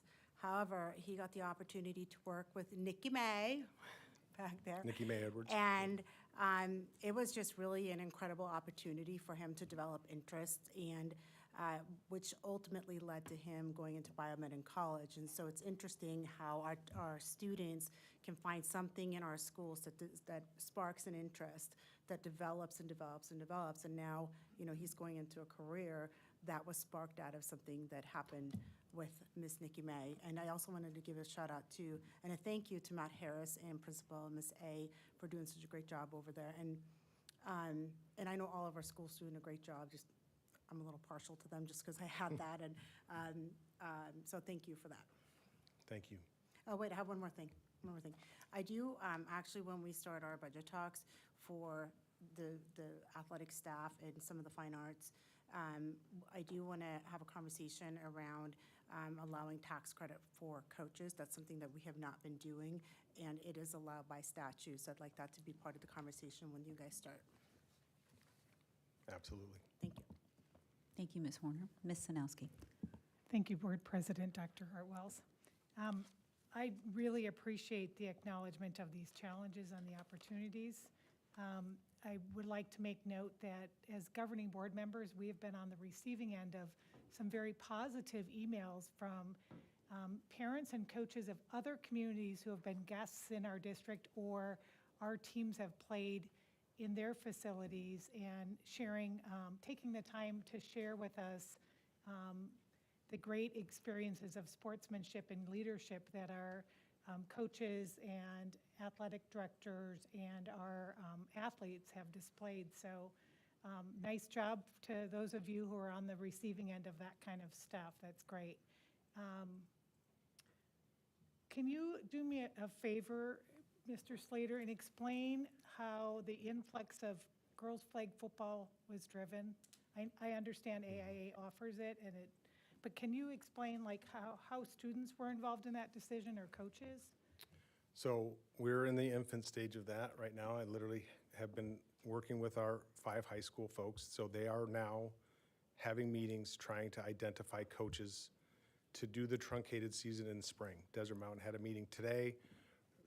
Coronado, I believe, had a meeting and had about 40 kids. So shortly, the board will be seeing an agenda item that will say girls flag football as a stipend step that we will need to have. So as we speak, we're recruiting kids and a coach to have the truncated season in the spring. And the schools are communicating to have meetings to see what kind of opportunities or how many student athletes would come to participate in that. So we're still working with HR. At some point, we're going to need to be able to post the position, to hire the position, and similar to any sport, we would have to recruit our own kids on our own campuses. Okay, so what role have the female athletes in our district played in adding that particular sport as an offering for competitive sports in our district? Right. As of today, not much because it's an emerging and developing sport. So right now, like I said, we're in the process of recruiting the student athletes that would want to participate in girls flag to see what sort of success we may or may not have at each school in the spring. And so those efforts are being done now to have a coach to have the truncated season. So I don't know if I'm answering your question appropriately. I apologize if not. I appreciate you saying that the kids really have not, the female athletes have not been involved in this process. But I think that's something we need to be looking at. So if there are large teams in let's just say soccer, because that was something that was brought to us before. And it took a lot of pushing to add freshman girls soccer on a campus where it was very popular, so girls were being pushed away if they weren't making varsity. This is how I understood it. And the issue of adding freshmen, I see from a coach's perspective, that would be something very favorable. And from an athlete's perspective, having those lower level competitive teams to develop your program, the future of your program. You can't just offer a varsity sport and expect the program to flourish year after year.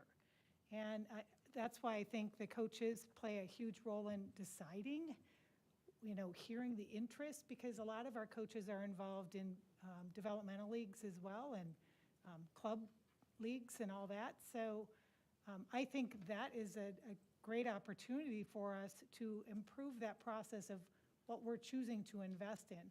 Because you're showing here that girls varsity flag football will be added across all of our high school campuses. What if there's no interest from the girls? If there's no interest from the girls, then similar to Chaparral JV football, then we would have to cancel the team. And that would be unfortunate. So we're working to get the student interest. I understand what you're saying. I think the process needs to be improved, and I think if we're really about kids, we should be asking them what they want and what they need, and their parents as well. Go ahead, Dr. Menzel. I would just weigh in that because flag football for girls is new, this is our opportunity to invite them to demonstrate an interest. If they don't, then we'll know that that's not an interest. So to your point, I think having a process that continues to identify what those interests are, especially as they're coming up from middle school into high school, that should be ongoing. I think with flag football in particular, if we don't ever offer it, and it's never been offered before, how would they know? So I think in this case, we're trying to make a good faith effort on all 5 campuses to say, AIA has endorsed it. I've talked to other superintendents who have, their teams this last year had good success and their student athletes enjoyed it. So I think the good faith effort to offer it is a way to assess interest, but I would also echo your point that we should have an ongoing process to determine where those interests are so that we can figure out what's going to make and what won't based on that interest. Thank you, Dr. Menzel. I think it's important for us to understand, too, that the rules apply to all, because some of the grievances that I have heard in our community has been the look away sometimes. So I appreciate the comments from other board members saying we need to apply the rules. And I was going to ask about the clear bags, because I do recall that being communicated, but I'm wondering, how is that communicated to our parents, to the students, not just at the high school, but including the high school, and then to visiting teams as well? Right. Thank you. To visiting teams, depending on the sport, the schools, especially for football, will send out a informational, your bus is parked here, this is what time you should arrive, that type of thing. So that's one way. On the GoFan tickets, when people purchase a GoFan ticket, which the majority of our clear bags are within inside of our gyms and our stadiums, and that's on the ticket for GoFan.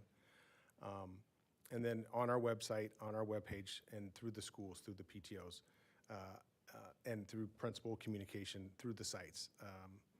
Again, going back to the festival with respect to the middle schoolers at a high school field, I needed to do a better job communicating that. And I could do that through Register My Athlete, we do it through Parent Square, we could do it on our schedule. So there's ways that we can do it. And Is there an interest of doing that from the middle school so that when they get to high school, they're used to that practice? right, we do clear bags at the middle schools now, in the gyms. Okay, just inside? In the gyms, Not on the correct. fields? Right, and so Right. part of the snafu on Saturday was Right. we were anticipating that we were going to do them just in the gym, and inadvertently went out to the side where people were coming into the stadium, where the entry was. And so, again, I'm not making excuses, I take accountability, but we do clear bags, going back to the consistency of the middle schools. We do clear bags at the middle schools. And we did have clear bags available for anybody that needed one. Okay, thank you. Question about football. I noticed that three schools, Arcadia, Saguaro, and Chaparral, are adding or have freshmen, JV, and varsity, so they have 3 squads. Correct. Isn't it typical that, I mean, do they have that many young men that are interested in playing, that they field 3 full teams? Or is it that typical that freshmen also play on JV, so there's JV or varsity? So the way it is for football, generally speaking, at our schools, we have 100-plus student athletes that play football, depending on the school, which 33 to 40 per team is not unusual. We do have the opportunity now, the rules have changed recently, where you used to be able to play 1 game per week for a total of 10 games, but the rules have changed where you can play 6 quarters instead of. The athlete. Correct. The athlete can play 6 quarters instead of one game per week. So there has been a little bit of a lightening up by the rule makers so that we don't cancel games with respect to the 6-quarter rule for football. Okay, thank you. I thought I saw in one of the documents, it was listing the Title IX compliance officer. Was that in your presentation? No, ma'am. No. Okay, well, I think it applies here. So is it, maybe Dr. Menzel can answer that. Is it Dr. Sakos or is it Nick Buzan? Nick is our Title IX. So Dr. Sakos had been, and when we brought general counsel in, that function shifted to the general counsel. Okay, I'm corrected too. It is relative to this topic, but I think it was on the middle school planning guide, so that may need to be corrected moving forward. One more question about you had mentioned the LLCs, and I know that was something is ongoing and evolving as we speak, right? So it listed, I believe it was on slide 7, that the coaches get up to 70%, right? Community ed, 15%. Where does the other money go to? The other dollars are a 5, 5, and 5 split. 5 goes to athletics, 5 goes to community education, and 5 goes to building services. So I just want to correct. So Right. community ed doesn't get 15%. It used to be, before that change, it was a 60-40 split. And we moved 70% to the coaches. And then the 40 had been split between building services, community ed, and district athletics. Now 15% is split between building services, community ed, and district athletics. And 15% goes to the sites. site Right. athletic Did I say department. community ed? Yeah. I did not mean that. I wrote down site. So thank you. Yes, thank you for clarifying that. Okay. So is that something that is that a practice that is in place throughout our district for all of our camps, our athletic camps? For community education-run athletic camps, yes. I can't speak to enrichment camps. I would potentially need to defer to Ms. Bono. But for community ed-run athletic camps, the split is consistent. Is that our goal, to have them all run through community ed? Well, from some perspectives, it could be, and others is we may look for the other model, which is what we've been working on with the LLC. I can't remember where that slide is. So we're working on an alternate opportunity for coaches, and Dr. Menzo and maybe Roger can talk a little bit more about the business practices of the benefits of the LLC.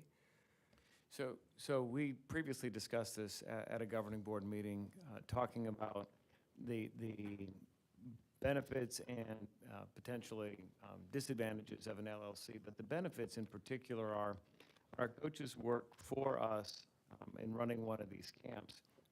The money that goes to the coaches includes the 12.2% in ARS district pays and that the employee pays. It includes the FICA payment that both the employee and the employer pay. When you run it through an LLC, which several other Southeast Valley school districts do, the coaches have their federal income tax liability, but they don't have any ARS liability. So when you're taking 12% out of a smaller dollar amount, that's a pretty big hit, particularly for some coaches who, aren't making a lot of money doing the coaching. So in order to be competitive with other schools, so we want excellence in athletics, we want to operate at the highest level of integrity, competitiveness, and we want to win state championships. That means we need to attract and retain good coaches. Sometimes the LLC model appears to be more beneficial. And I've talked to other superintendents, and some of their coaches like the LLC model, and some prefer to continue through community ed. So in talking with Chandler, they've got both models operating. So Roger's worked to develop an RFP so that we can actually do a pilot project this coming summer. I don't know, if Roger, if you can talk about how that process is, and I think he's been gathering information from Chandler because of how they structure things. Good evening, Board President, Vice President, Governing Board members. So I have talked to Chandler and Gilbert. Both districts have done an RFP for athletic camps using the LLC model. One has had really good success and one is working through hiccups. So we're trying to take those hiccups and absorb what they've learned from them and put them into place as we do our own RFP, and then looked at the success that Chandler's had with the blended environment and kind of duplicate it. Our plan is to start with 2 sports and to do it as a test, right, and see how these two sports run. If it goes well, we'll do those through this summer, and then next year we would look at expanding that offering to all of the other sports that currently hold camps over the summer. Thank you. Yep. And I'd like to thank you for putting together, this is the first time we've really had such a comprehensive report on district athletics and overview, so thank you. And my 2 cents is I do think that fine arts has their plate full, and physical education often uses the same facilities, equipment, and some of the same personnel, so I think that should be under one umbrella. I think it's super odd that that gets passed on to our fine arts director. And with that, I'd like to thank Board President Dr. Hartwells and Mr. Slater and Mr. Spivey. Thank you. Thanks, Roger. Thank you, Thank you, Ms. Board Member Sanowski. Sanowski. Thank you. Vice President Lindsay. Speaking of camps, and I look at this as a positive. Is it working? No. I look at this as a positive, but can you speak to the rest of the board, because I don't think they're aware of some of these rogue camps that have taken place in the district when we talk about generating revenue, and they've kind of been an end around to where the district is cut out of the process and we're losing revenue? Absolutely, Board Member Lindsay, is throughout the years, folks have used the facility, our own space, to generate revenue for themselves. We do have many coaches that coach our teams, that coach for club teams, that they coach the Scorpions in Central Phoenix and they don't use our facilities. They do coach their own kids because those kids belong to the club and they also belong to the school team. When we identify the rogues that are trying to use our facilities in a manner that's not appropriate, then we put a stop to it as quickly as we can. And there are times that this is not known to us. It just happened recently at Arcadia. And we do our very best, again, to not fumble that ball. And again, it does happen from time to time. We have tried to put things in place where we have driven coaches to community education so that they do have an opportunity to do what they would like to do, to generate revenue from themselves, but still not off the backs of our student athletes and our families, run a business within our schools. And so the way I equate it to extracurricular activities is extracurricular means extra to the curriculum. Athletics is an extension of the classroom. If a math teacher were to use his or her classroom to tutor his or her own student athletes, then I think that we would do our very best to put a stop to that. Not to say that we would always know, but that's the way that I would equate it. So to answer your question, Board Member Lindsay, is again, we stub our toe. And we do our best to make sure that we're following AI bylaws and policy, and sometimes people go rogue. Well, and I look at it as a positive because I know you've stopped 2 in the last year. Well, and 1 2 days ago. Yeah, so 3. And hopefully with this new model, it'll encourage them to run them through the district, generate more revenue, and maybe don't have to increase the fee so much. That's the hope. Other question I have is, what can we do to empower you? Because I know your hands are tied sometimes. because people don't report to you necessarily. You don't participate in their performance reviews, so your hands are a little tied when you try to get involved and ask for changes or suggestions. So is there anything we can do to empower you? I appreciate the question, Board Member Lindsay. Is ultimately, I believe that, we work in an entity where a chain of command is very important. I try my best to make sure that I involve my supervisors and Dr. Menzel in decision-making, and I make requests that ultimately I feel like my job is to make their job easier. And my requests are generally driven off of one thing is what's best for kids, what's best for coaches, and what's best for those athletic directors to do their job. And so there are times that I don't necessarily like the answer that I'm given, but I can respect it as long as it's explained. And so I guess at the end of the day is when we bring things forward, like the payment of the stipends or the trainers or the $5,000 stipend, they're not designed to be negative. I mean, they're thoroughly thought out and vetted with the people that it impacts the most. And so, at least athletically speaking, I feel like we don't ask for much, but when we do, it means something. I mean, love my daughter, but she asks for something every 5 minutes, and when my son says, hey, I want to go to Taco Bell, we go to Taco Bell because he doesn't ask for anything. I guess is the way I would equate it is we do our best to vet what we need, and so I feel like when things come forward, that you understand that we've done our best to vet them, and we're going to need 5 girls' flag football stipends, and that's coming forward. What I mean is, there's a situation that happens at a school. You reach out, hey, you need to fix this, but you only have so much power because your hands are tied. So my point is there anything we can do to empower you to when you make those suggestions for changes, there's a little bit more power behind them? Well, again, the athletic directors report to the principals. The principals report to Dr. Sackos. I report to Dr. Sackos. So unless you change the evaluation structure, I don't know exactly how to answer that. I have great faith in our principals. I have great faith in our athletic directors that when things go south or when we throw an interception, that people are going to tackle the guy that has the ball. That's not us. I mean, I guess I could defer to Dr. Menzel on his experience with respect to things of this nature. But I have tremendous confidence is when I work with the athletic directors and the principals that they respect that what I'm saying is not designed to impede or is to solve the problem. Let's solve the problem and move on to the next thing. And I think that those relationships that have been formed over the many, many years I've been in the district have value. And so I appreciate the question. I just can't think off the top of my head what that would look like. So I have seen situations where when you have someone who operates at a district level, providing support at a building level, that there's some shared accountability or responsibility so that the role of the district athletic director could contribute to the evaluation of the athletic directors on the campus site. So to your point of influence with no authority, you've got responsibility but no ability to direct.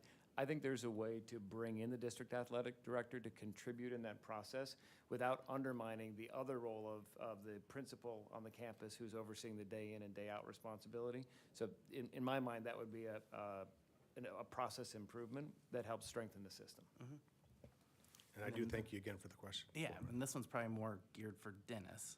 I didn't get to ask last month, but I think for education, I look at this as a positive too. The field house. What year was that built? 2008.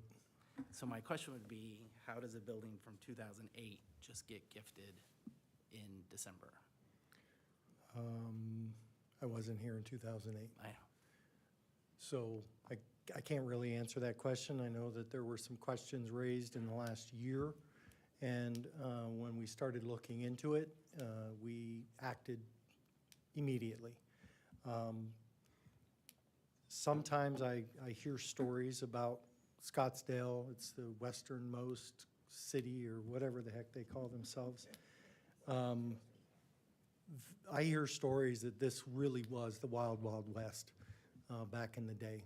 A lot of things happened that didn't necessarily follow policy, but I know that we work really, really hard now to make sure that the gifts and donations that come our way meet district standards, that they are, we try to apply them to Title IX, like the chaparral lights, permanently scarred from that.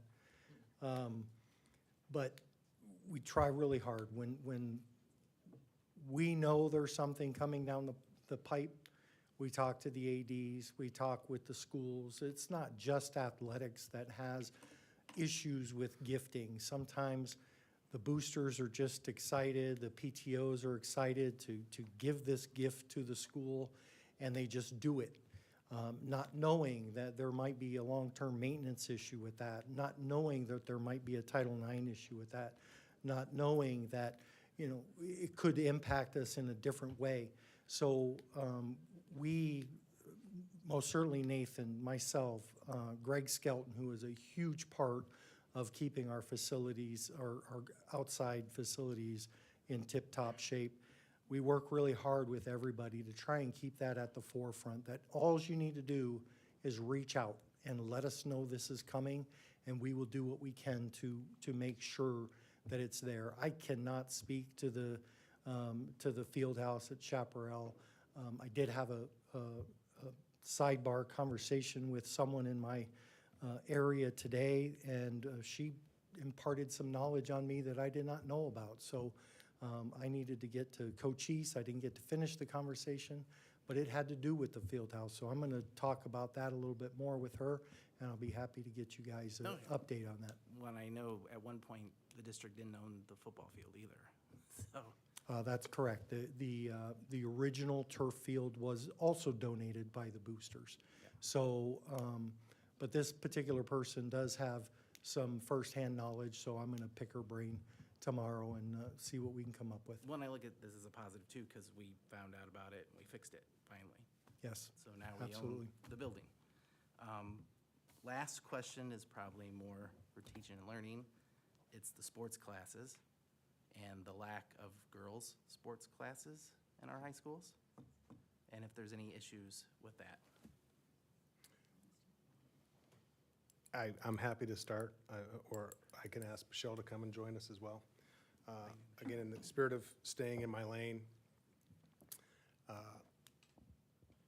we do have girls' sports classes, and Dr.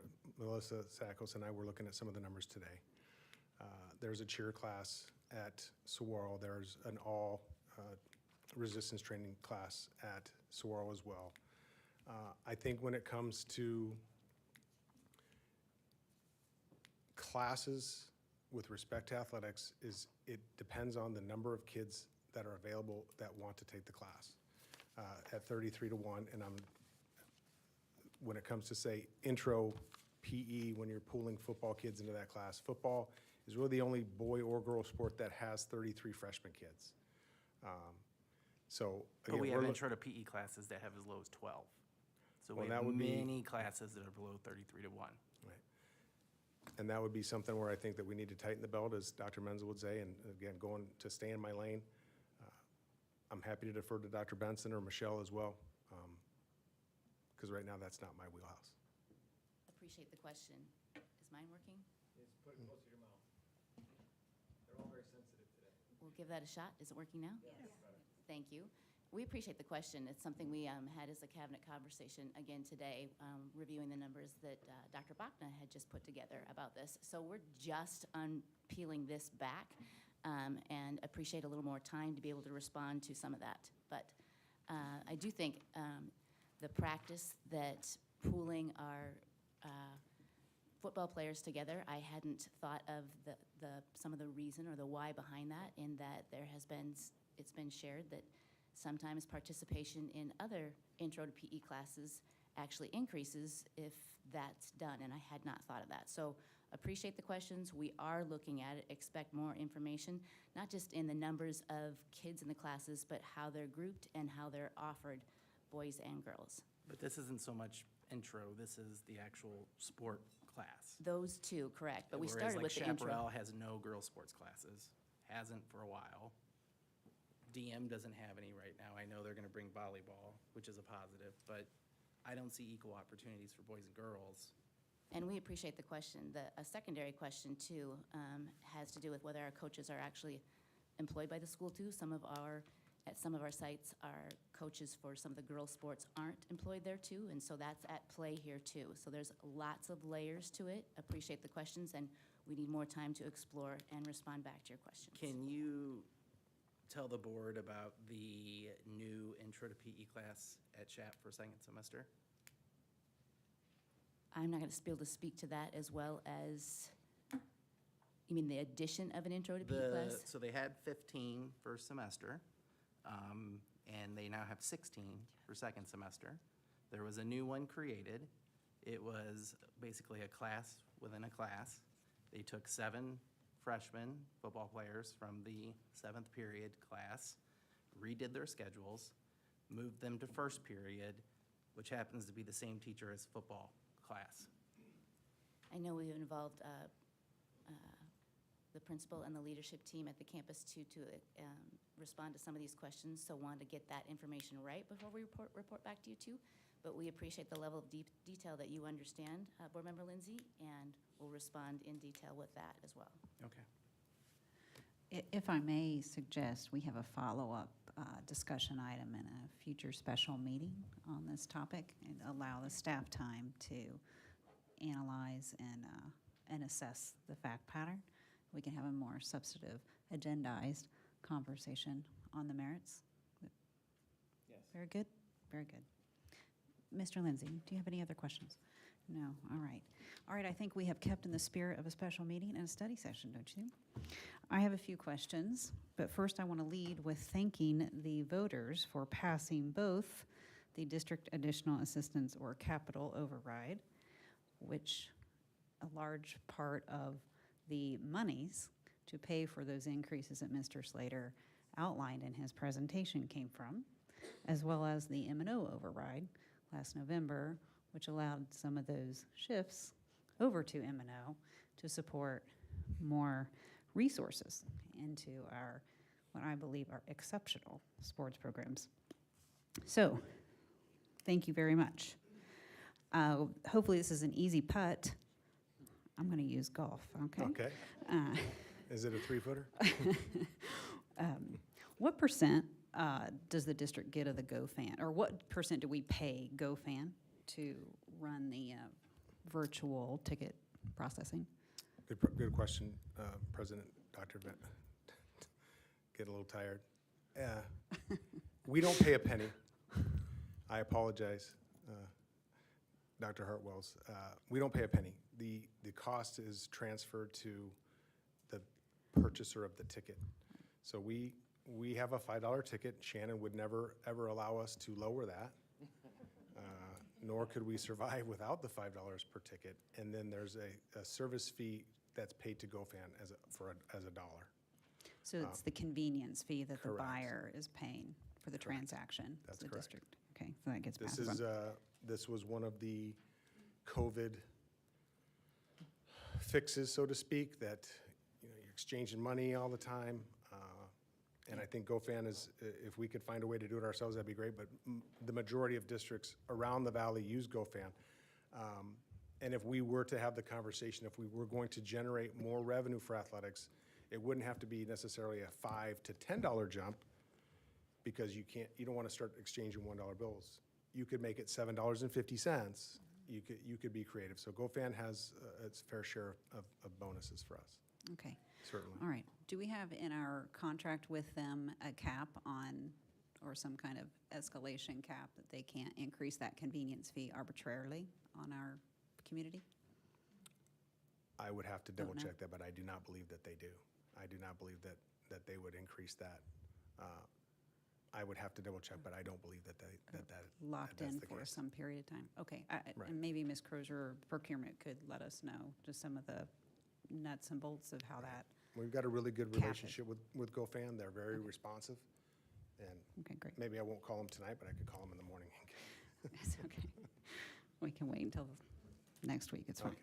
Okay. Okay, so you had a nice little quip, not X and O's, but Jims and Joes. I'd like to have that be X and O's and Janes and Jones, and talk a little bit more about, and we don't have to do this tonight, but I appreciate the effort on the flag football. I appreciate the comment that it'd be nice to actually ask the girls what they're interested in. And I'll just comment from a kind of economies of scale, and you can just marinate on this. This is more for you to think about.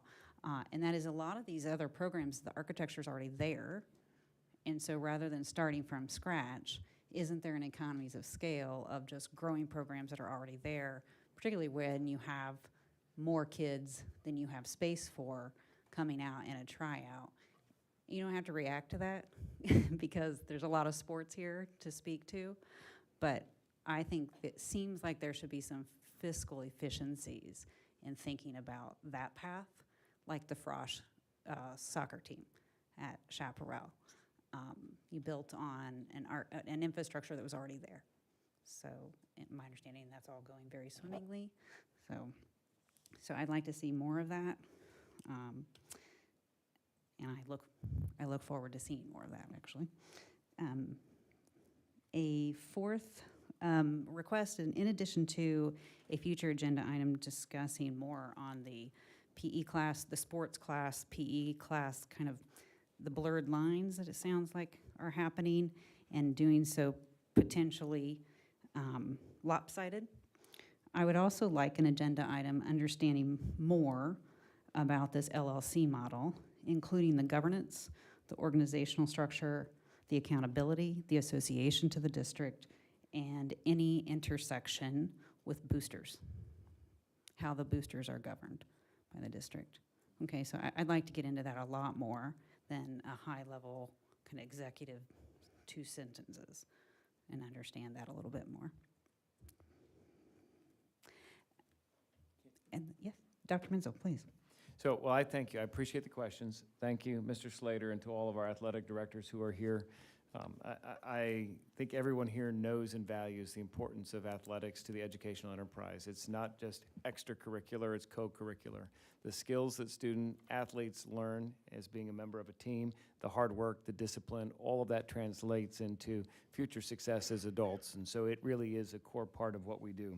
There are a couple of things that we touched on today, and I want to build on what you just said and a couple of others. One, the gifting process.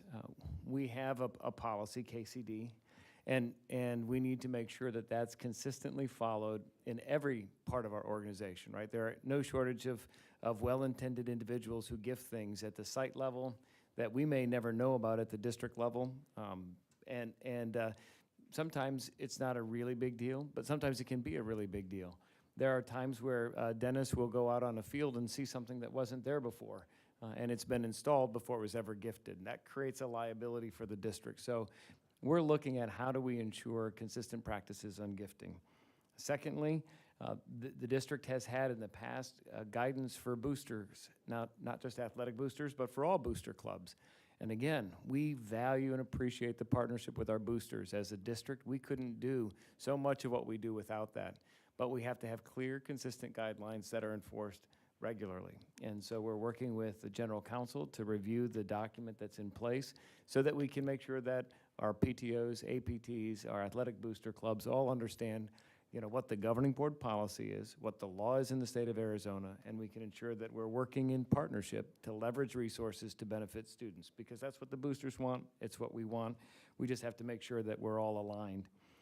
Thirdly, we didn't talk about this in any detail, but I think if we gave Mr. Rayler the mic, he would be happy to. We tax our facilities to a significant extent in terms of utilization. Now, we're a public school, it's community-owned and operated, but the wear and tear on our facilities because of the constant use is a economic question that does need to be addressed at some point, because the useful life gets shortened when the fields are always under use, whether it's the artificial surface or our grass fields that take a lot of time and energy and cost to maintain. So I think in addition to the items you've talked about, I think the facilities one also needs to be there for the future. And the last thing, I want to reiterate, we had an independent review on Title IX, and Lisa Ann Smith came back, the board's seen the report in terms of our compliance. But that doesn't mean that we just say that we're good. We want to consistently look at how do we get better? How do we ensure those opportunities for all of our athletes, male and female, in the various sports, and making sure that we're intentional about it. I don't want to just be good. I want us to be excellent in all that we do. So we're not going to just say that that's enough. It's going to be about how do we improve our systems and support our people at our schools so that we can create the best opportunities for our students. So, thank you. Thank you, Dr. Menzel, and thank you for bringing up the gifting process. That was actually something I had meant to highlight, and appreciate that that process is being elevated. And I think that's important. And Mr. Slater, thank you for everything that you do. I know you work tirelessly on behalf of the district. It was a very successful athletic programs here that the district's going to give a lot to be proud of. Thank you. And to the athletic directors and all the coaches, whether you're here or not, thank you for everything you do. Really, I believe to my core that athletics can be a reason that the kid comes to school every day, really. And I think it's a very important part of what we do here, frankly. So thank you for everything you do. Again, thank you to the voters for have been very supportive of making the kinds of changes since we've been on the board possible, and keep up the great work. Thank you. Let me try this one more time. President Dr. Hartwells, members of the board, thank you for the opportunity and thank you for your support. Thank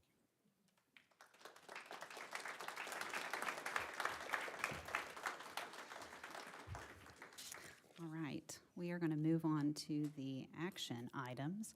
We're going to move to item 5A, the second read and approval of the middle school planning guide. You know, Dr. Benson, if you're going to lead this or if you're just going to take questions, but I'm going to turn this over to you, ma'am. Appreciate that, President Hartwells and board members. We don't have a presentation with the second read, and the materials that the board members have received, they reflect the changes that board members have requested since the first read, and so we appreciate your patience and allowing us to take care of that too. If you did have any questions, we've got our Dr. Dodds Karen, who leads the work of our middle school planning guide, that's happy to help come to the podium and respond to questions too. And I would add the Title IX document that's in there is from last year, because that gets updated at the beginning of every year so that it's always current. So that's why it hasn't been updated in this draft, because Gladys provides the updated letter at the beginning of every school year. So that's why it hadn't been updated there, but we've made the note and it will be corrected. Board President Dr. Hartwells, may I? You may, Respond? yes, Ms. Sanowski.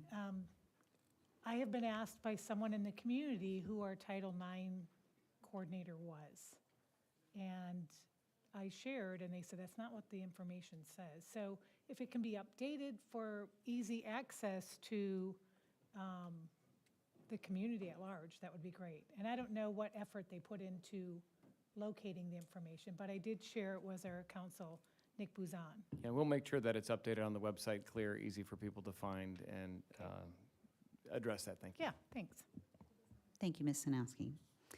Are there any questions on the middle school planning guide as proposed? All right, very good. Oh, Ms. Carney, please. Thank you, President Hartwell. So I just want to readdress the advisory intervention enrichment period. I'd ask that more details be included for this period, as it varies from school to school on what's going on during this time. So for me, the problem is the inconsistency, which we've talked about with each school site. And I also am confused on why it's listed as a general elective when it's actually required for every student. And, you know, I agree that principals need and get to decide what works best for them according to their, you know, school community and their student population. But I had asked for this section to be updated with more information, and nothing has been changed. And I will say that I have personal experience as a parent thinking that this period was for sustained silent reading, which I think is outstanding. Yet one of the days each week, they were using the time to do community circles, asking students personal questions in front of their peers, which I had no idea was going on until my son told me about a lesson that had him very upset. And in the B memo that the board was sent, we were told that this period is driven by a desire to holistically support students addressing both behavioral and academic needs. In the guide, it also states that we can find information on these electives on the school website. I went on several and I couldn't find any information on these programs, these periods. So I just cannot move forward with approving this with this advisory intervention enrichment period with no additional data being added to it. And is there a reason why we didn't, say more about what's going on in this period at each school? Thank you for the question, Board Member Carney and members of the board. The information that we did provide as a supplement in the B memo to articulate the efforts for multi-tiered systems of support. The process for planning guide allows us to bring forward a recommendation for a course. So I'll liken this to last year, for example, we added an AP European History. It was a course that we proposed to the governing board as a course that we believed would be important on a school campus. Once approved by the governing board as a new course, we then begin the work of identifying the curriculum.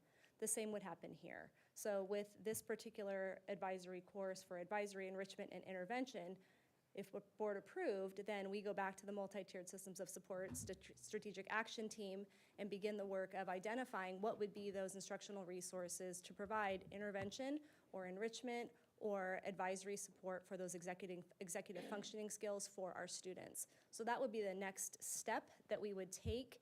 And I do know too, there was question about the autonomy for campuses and how we were labeling the particular period. And to add to that, I would share that Dr. J is here with me today. If you don't already know Dr. J, our principal of Tonalea, she offered to come today because a school like Tonalea, for example, offers Power Hour right now. It's currently a course that, not even an official course, it's a time within the day that Tamara can articulate a little bit more about. By us adding this in as an elective, as a pass-fail course, it can be counted as part of our instructional minutes, but it also allows us to roster in our grade book. So when we do identify instructional materials and we're able to give diagnostics, one of the goals of multi-tiered systems of support is to see where are students and how do we progress monitor to ensure that growth for increased academic achievement.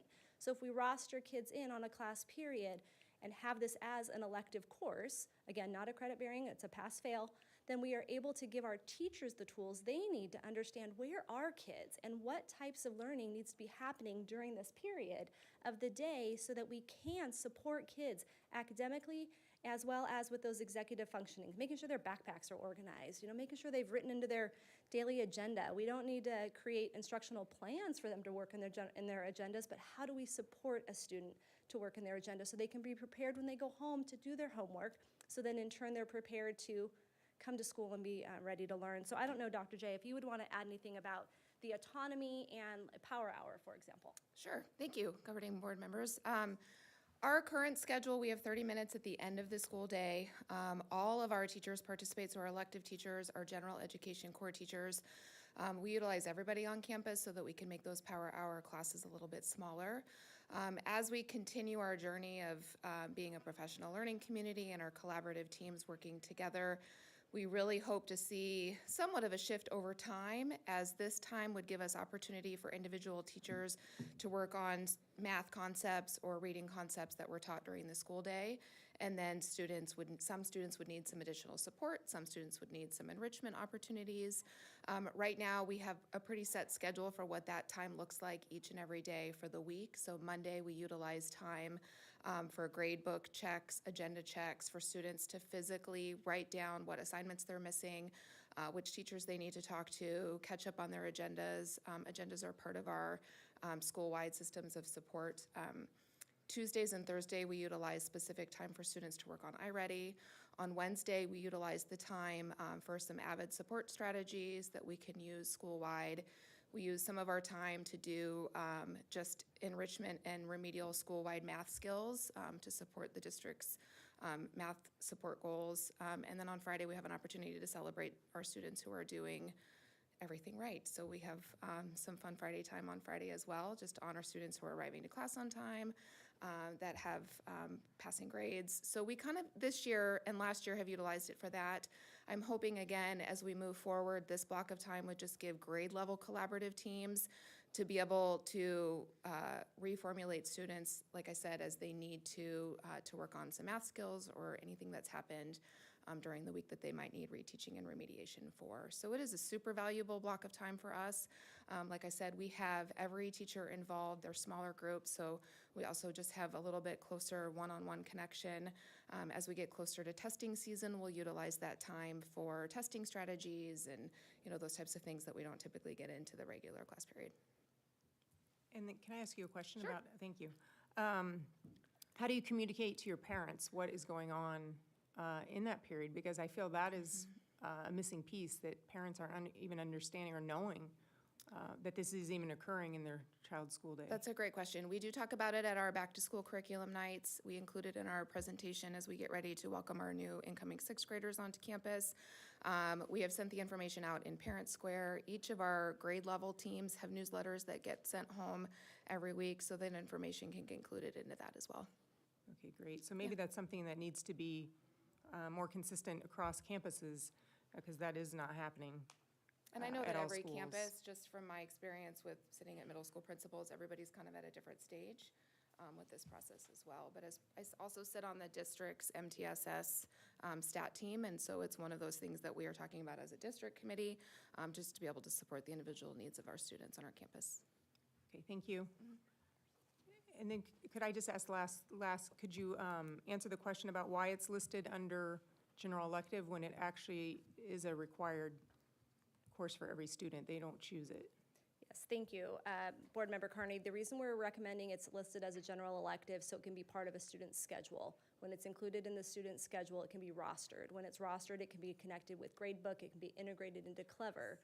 And so we can be measuring attendance, we can also be pushing out curriculum. So let's say, just for the sake of an example, we were to, Tamara mentioned they utilize iReady. So let's say iReady were to be utilized as an intervention tool for self-paced learning for kids or lessons that a teacher downloads.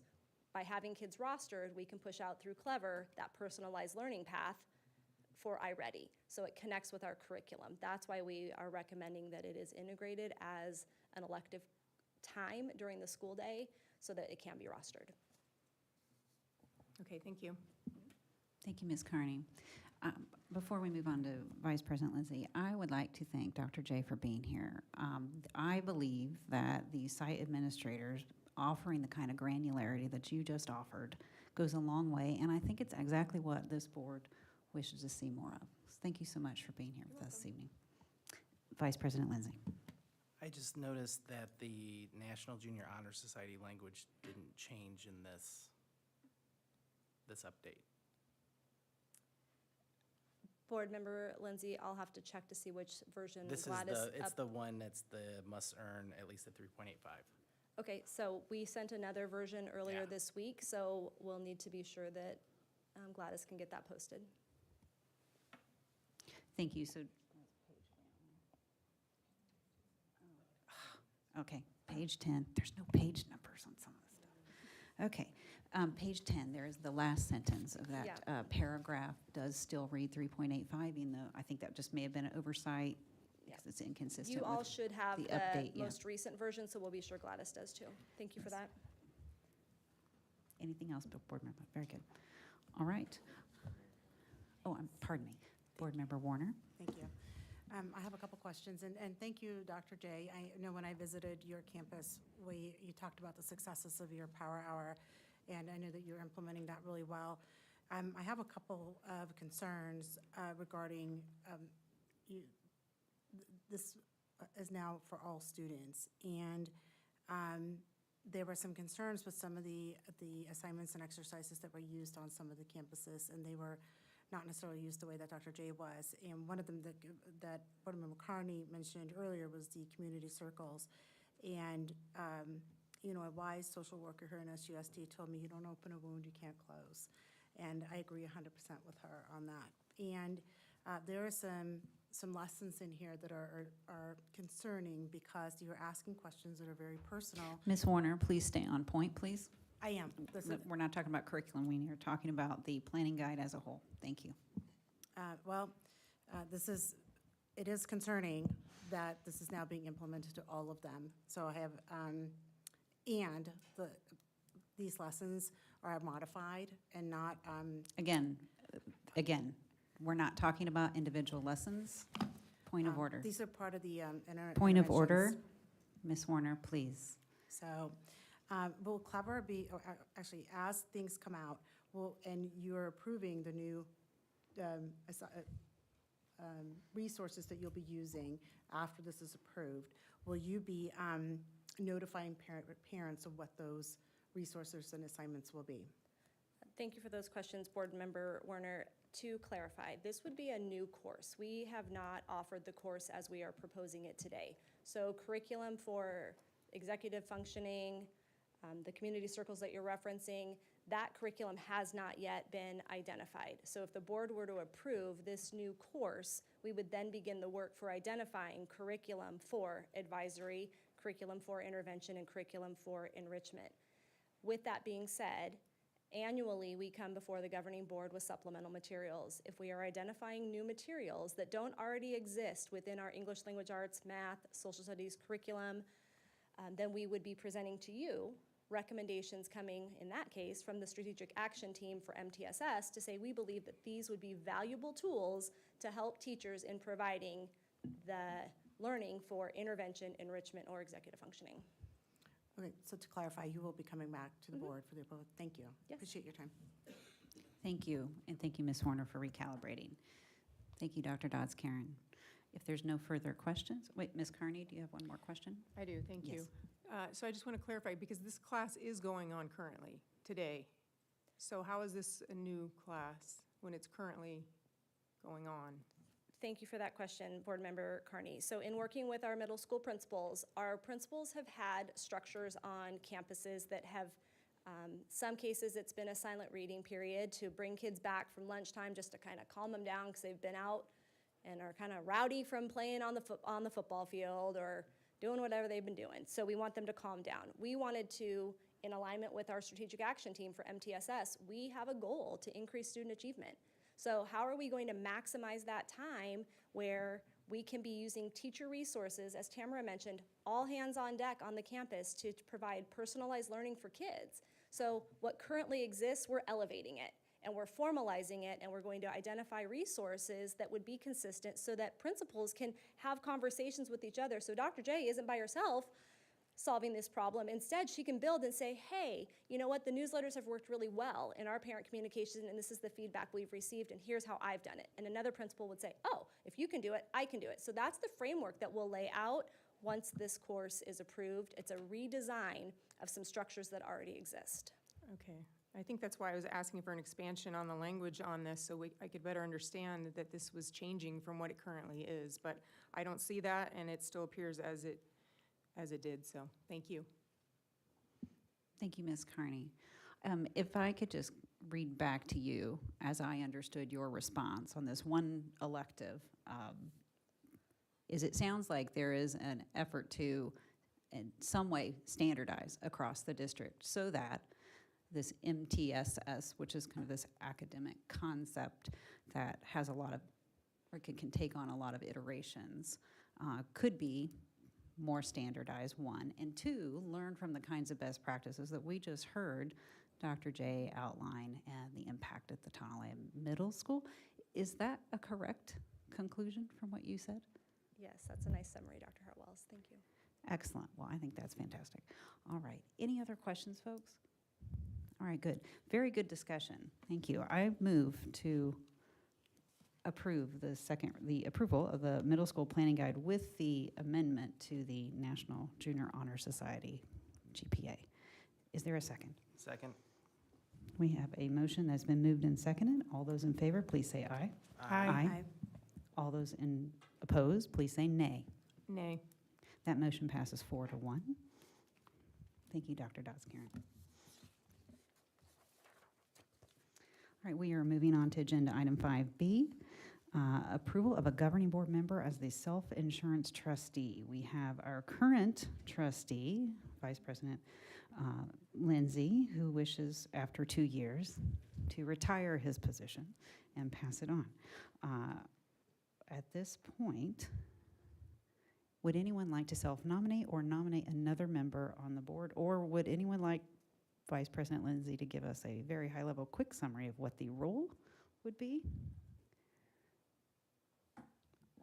Going to quarterly meetings, listening to updates from Wells Fargo, Kairos, and the Trust. It's the short So it's version. very, very exciting insurance stuff. Yes. Any takers?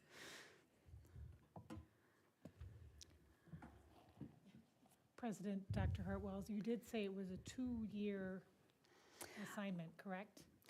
I believe it's an annual assignment, but Vice President Lindsay stayed on that role for 2 years. So this would be for the calendar year if you wish to stay longer. I have a clarification on Oh, that real quick. Shannon, So yes. the self-insurance trust documents don't outline a specific amount of time that a board member would be on it. It's that, just that there is a board member, a governing board member on the trust. So it could be a year, it could be longer, it could be less. There's no time limit that's specified in there. It's just that there is a governing board member on the self-insurance trust. So if you try it on and you don't like it, you can ask to step down. We're really fun. I'm sure. Would anyone like to volunteer in this very important insurance, self-insurance trust? If nobody wants to take it, I will do it. I will Ms. nominate Warner myself. has self-nominated, and I will second that nomination. If there are no other nominations, all those in favor, please say aye. Aye. Aye. Any opposed, please say nay.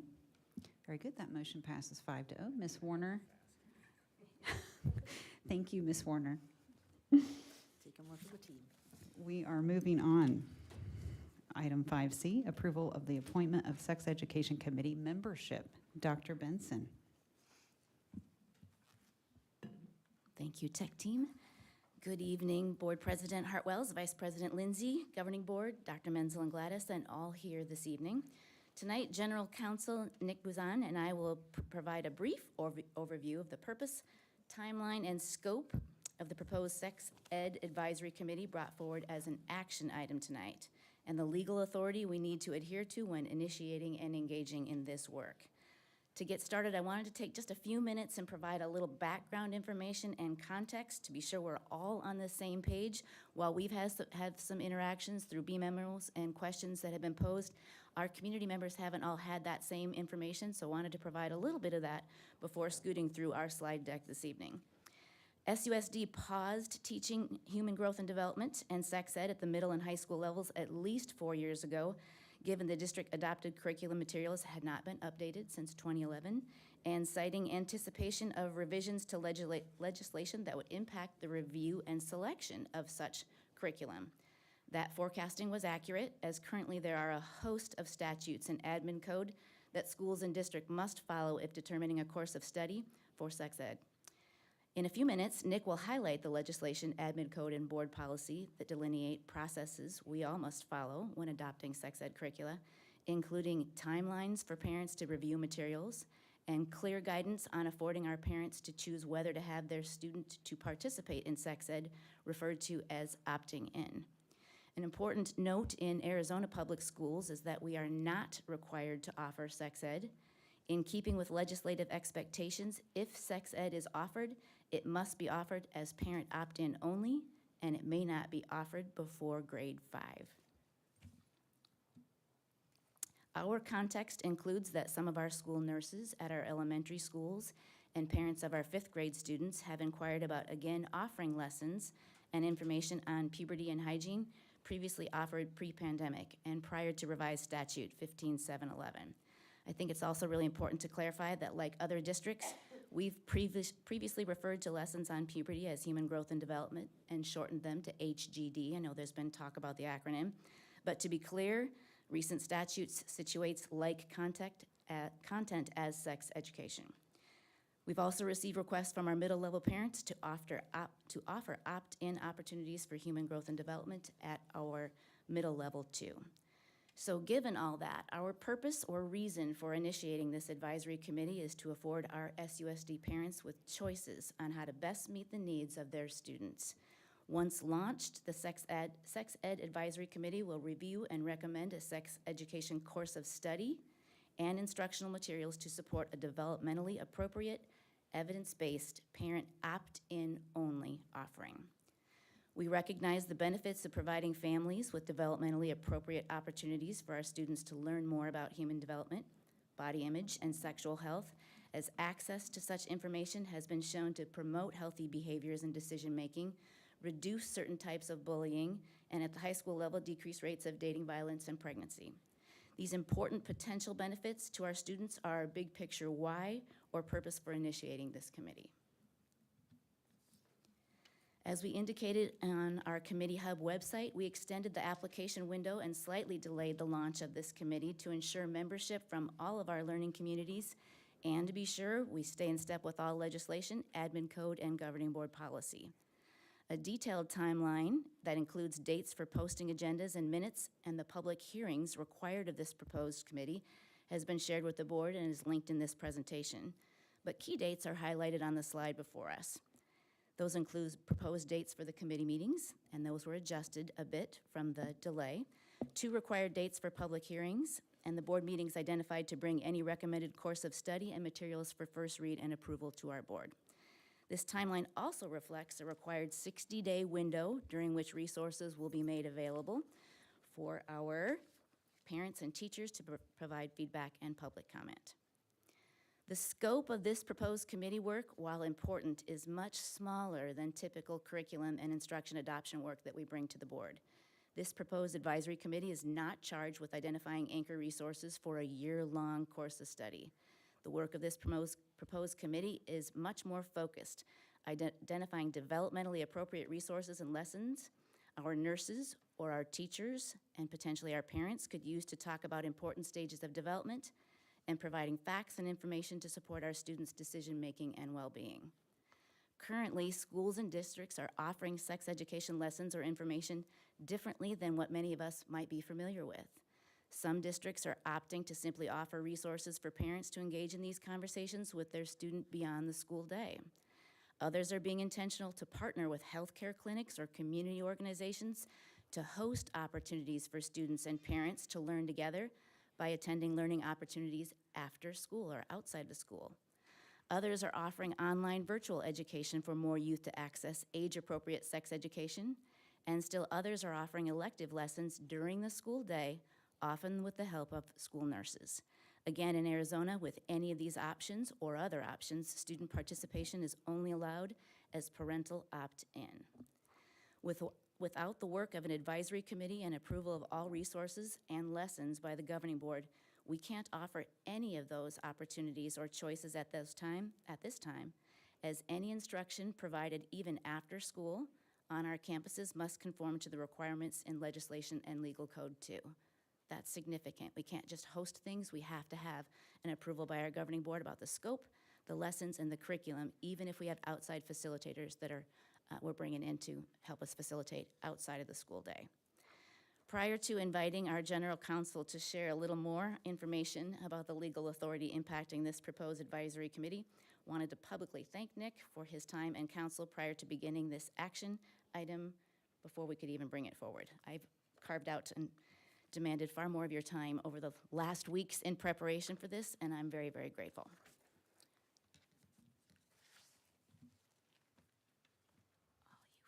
You are very welcome. She's made up for it earlier. She insulted me. She didn't mean But it was unintentional. So good evening once again. I want to be clear about the way that I phrase the particular things that we're talking about tonight.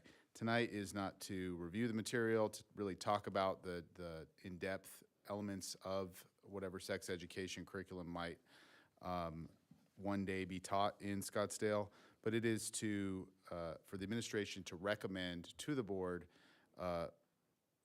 members that the board would then approve for an advisory committee.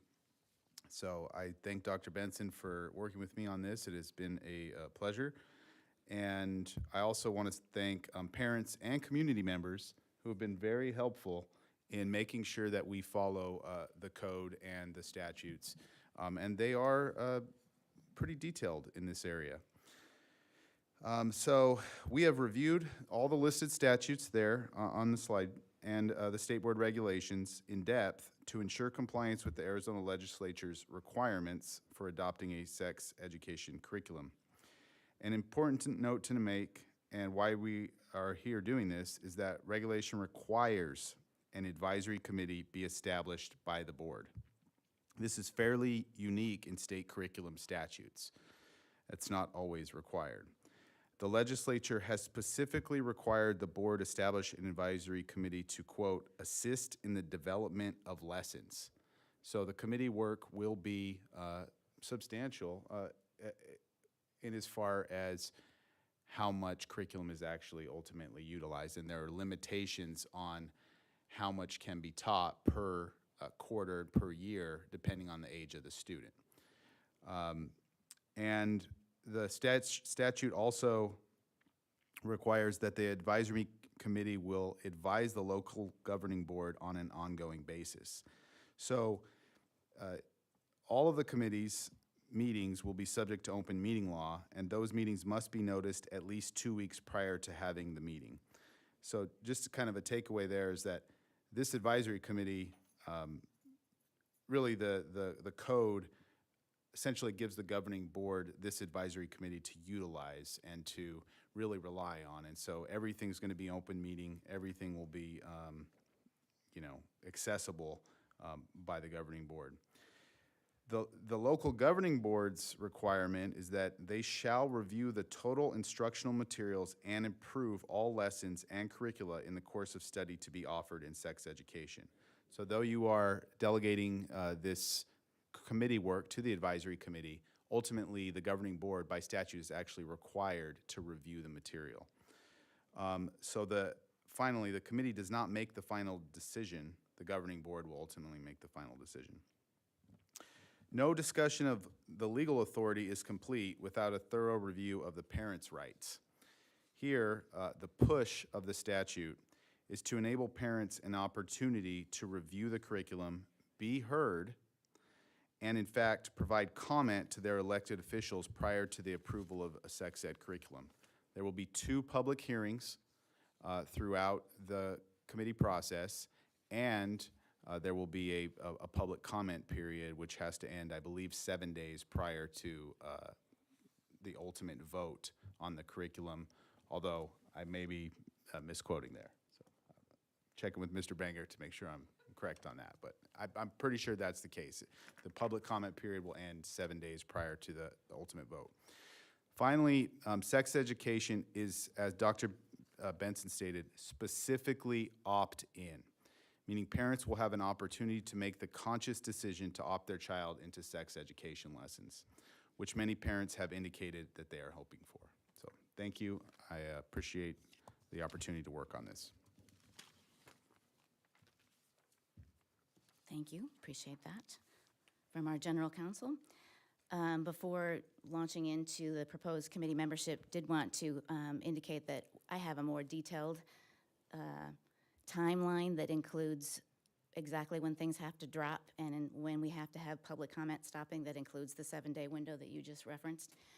But also, the timing of such is the first meeting is February 14th, 2 weeks from tomorrow. So pending your approval, the agenda item is ready to drop, and we're ready to list the committee members so that we stay in step with the 2-week window. Okay, again, given the slight delay to launch this committee, we emailed all applicants and shared the new meeting dates and asked the applicants to indicate their continued interest and availability in participating in this committee moving forward.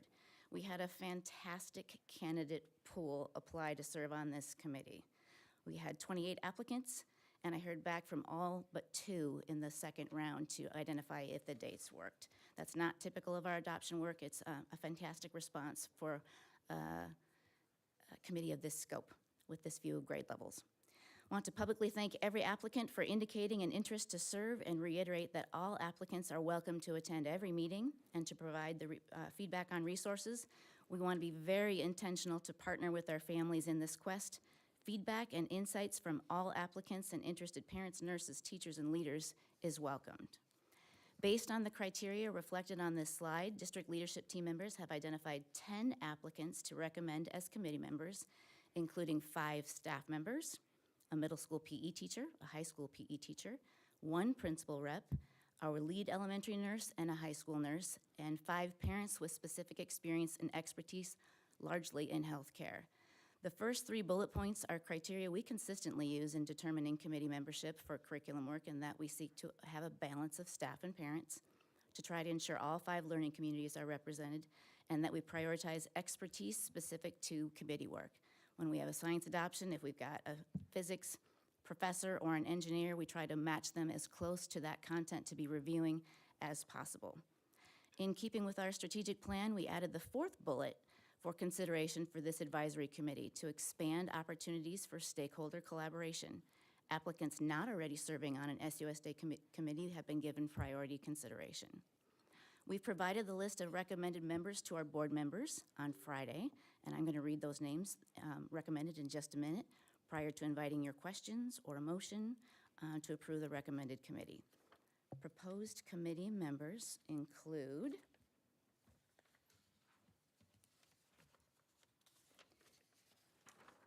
make sure I don't miss any.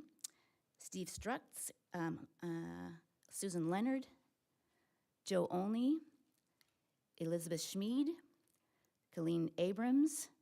I had a typo on the first board memo that I sent you for that name. Lisa Schreiner, Renee Tosto, Shannon Wall, Ashley Katikos, Kavi Najafi. I think I've got all 10. 1, 2, 3. Those are the proposed 10. Just wanted to clarify, we didn't put the names of recommended committee members on the slide to try to be most respectful of all that applied and those recommended to move forward. Given we don't typically bring recommended membership for board approval, we've never done this before. I had reached out to all members saying after tonight's meeting, I will reach back out to all of them, but this is the system and the process that we're trying to do right by all to invite future interest to serve on committees moving forward. We've appreciated this space to share our purpose for bringing this forward, being intentional to partner with our parents to allow learning opportunities in support of our students and their well-being. Ultimately, per legal authority, as Nick has shared, governing boards establish advisory committees and the membership, review and approve all lessons and curriculum in a sex ed course of study, and ensure resources in the course of study are available for public comment. Though sex ed is optional, if we want to offer lessons and information in the future, we need to establish a committee in order to be able to do so. And with that, we invite your questions, comments, or a motion to approve the proposed committee membership. Board members, are there any questions? Ms. Carney. Thank you, President Hurtwells. So I've got a lot of concerns with this action item and I'm glad this is a time that we can discuss because this is the first time the board is able to discuss this. We've had no discussion about reestablishing the sex ed curriculum in the district. So we've only received board memos and been able to ask questions by email. So I have a concern about policy BDE of ours states that each committee must adopt a written committee charter that addresses the committee's mission, authority, responsibilities, composition, frequency of meetings, requirements for minutes, and compliance with Arizona's open meeting laws, and how its findings will be reported to the full board. Upon adoption, the charter must be presented to the governing board for final review and approval. I'm going to invite General Counsel to help respond to that question. Yeah, I think you responded this afternoon, too. So can I continue with my question on that? Okay. So I was just reading the policy there. So if the committee develops the charter, is that my understanding that the committee will develop the charter? Or is the board developing the charter? My reading of the policy is that the committee would develop the charter and then the board would make a final approval of that charter. Okay. So that means the board would develop the charter at the first meeting, which would be February 14th? We haven't put a lot of thought into that, but I think that would be appropriate. Given the time constraints of the meeting, it could be done at the second meeting potentially, but it's good to have your ground rules and your focus from the beginning so you can get straight to work. So I think that would be one of the first agenda items for the committee, yes. Yeah, I think that would be a must because it's policy. How would we know how to proceed without that charter? So if that's to happen at the first meeting on February 14th, let me clarify this. That means the earliest it could come to the board for approval would be the next meeting following that, which would be on March 5th, since our special meeting, our second meeting in February was canceled. Is that the plan then, that you would bring it to the board, the charter for approval at the March 5th meeting? Or? If because we the need reason to I'm add it to the asking- timeline, we can, and absolutely make it be the plan. Well, because the timeline that we were provided doesn't mention any of that, and I think it's important that we establish that now, since it's policy. I don't know. Agreed. Anyone else?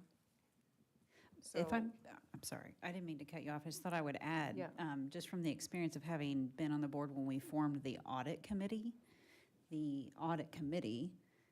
prepared the charter as a proposal to the governing Right. board. Now, it was not under these strict timeline constructs, but we will follow the strict timeline constructs, and if that means we have to have a special meeting, then we will do that. So Okay, I think that is very important. So I appreciate you bringing that up, actually. Yeah, I just wanted to bring that up because, like I said, I did not see that on our timeline, and I think it's very important that that's done right away so that we can move forward, because we don't even know if that will get approved. So how can we know? I mean, so that needs to be done, I think. And then I just have concern on the way the committee members have been brought to us. The board is charged with establishing this committee, yet we weren't involved in the selection of the applicants at all. And in fact, I asked for and received, thank you, the full applications for the 28 applicants last night. And I too want to thank everyone that applied because there were really quality candidates. But on reviewing that data, I noticed something concerning about one of the chosen applicants. For one thing, the name is still misspelled, according to what he had applied as. And I'm concerned because this one chosen applicant said that they can only attend the meetings by Zoom. And this individual has also publicly campaigned for a political organization for abortion and reproductive rights, which seems like a conflict for this committee. So I think we need to modify the recommendation and with this one individual and find a different representative from the Saguaro learning community because there were other people. Board Member Hartwells and our Board President Hartwells and Board Member Carney, appreciate the question. The availability that might have been indicated on the first initial applications varied some from the first time people filled that out, and then I looped back with all of them with the new dates and asked them to share their availability again.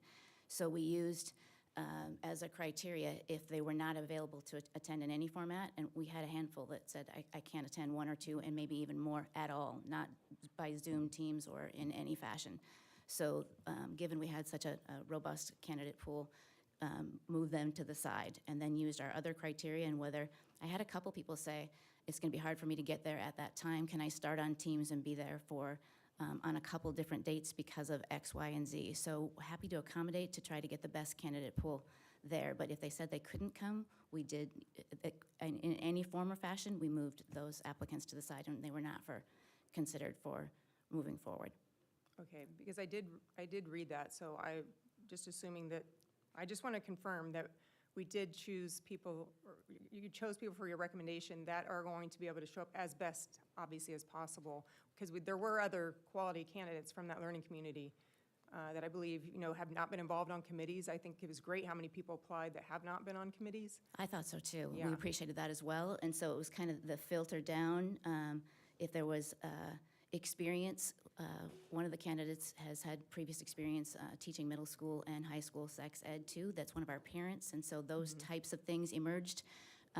So any type of healthcare or related experience, like that example, was prioritized over the way that they could attend. Right. So I just wish the board members would have been allowed to be a little more involved in this process. But I'm just going to have one last thing so we can move on to other people. But I know 2 board members can serve on this committee, so I'm wondering if we are going to add board members to this committee, or? And that is part of the guidance that comes with statute and the admin code, that the board members It's in the agenda item today, I believe, the exact language of that. Okay. So I would just add that we didn't have any board members submit an interest in serving, and so the recommendation reflects pulling from those who submitted an interest in serving. If the governing board would like to add 1 or 2 board members to serve, they could be added to the list of our recommendation, and we wouldn't object to that.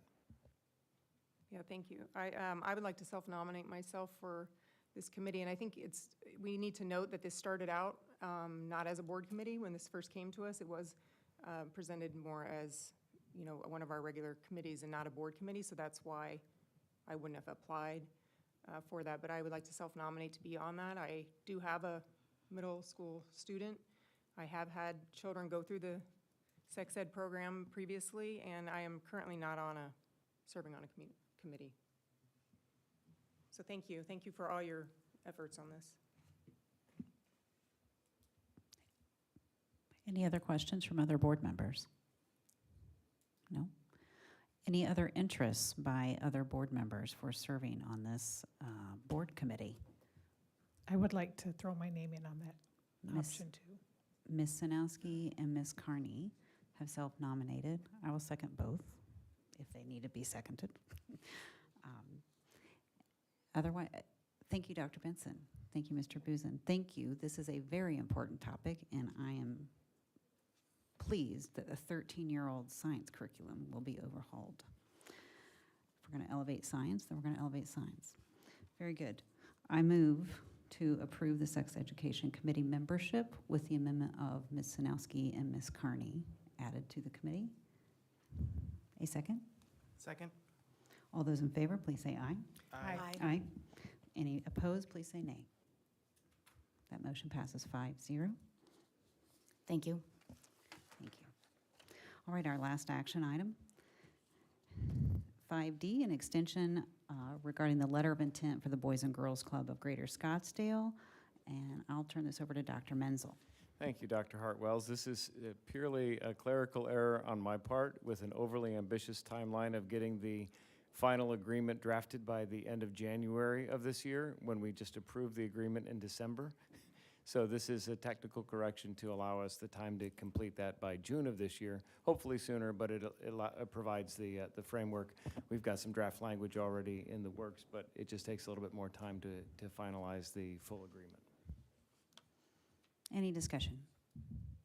I move to approve the extension to June 30, 2024, of the letter intent with the Boys and Girls Club of Greater Scottsdale. Is there a second? Second? Second by Ms. Vice President Lindsay. All those in favor, please say aye. Aye. Any opposed, please say nay. All right, that motion passes 5-0. Very good. Thank you, everyone. Next time, please turn your phones off. We are adjourning. I move to adjourn this special meeting of the Scottsdale Unified School District Governing Board at 8:52 p.m. A second? Second? Seconded by Mr. Lindsay. All those in favor, please say aye. Aye. Aye. All those, whoop. We are adjourned. Have a safe trip home, folks.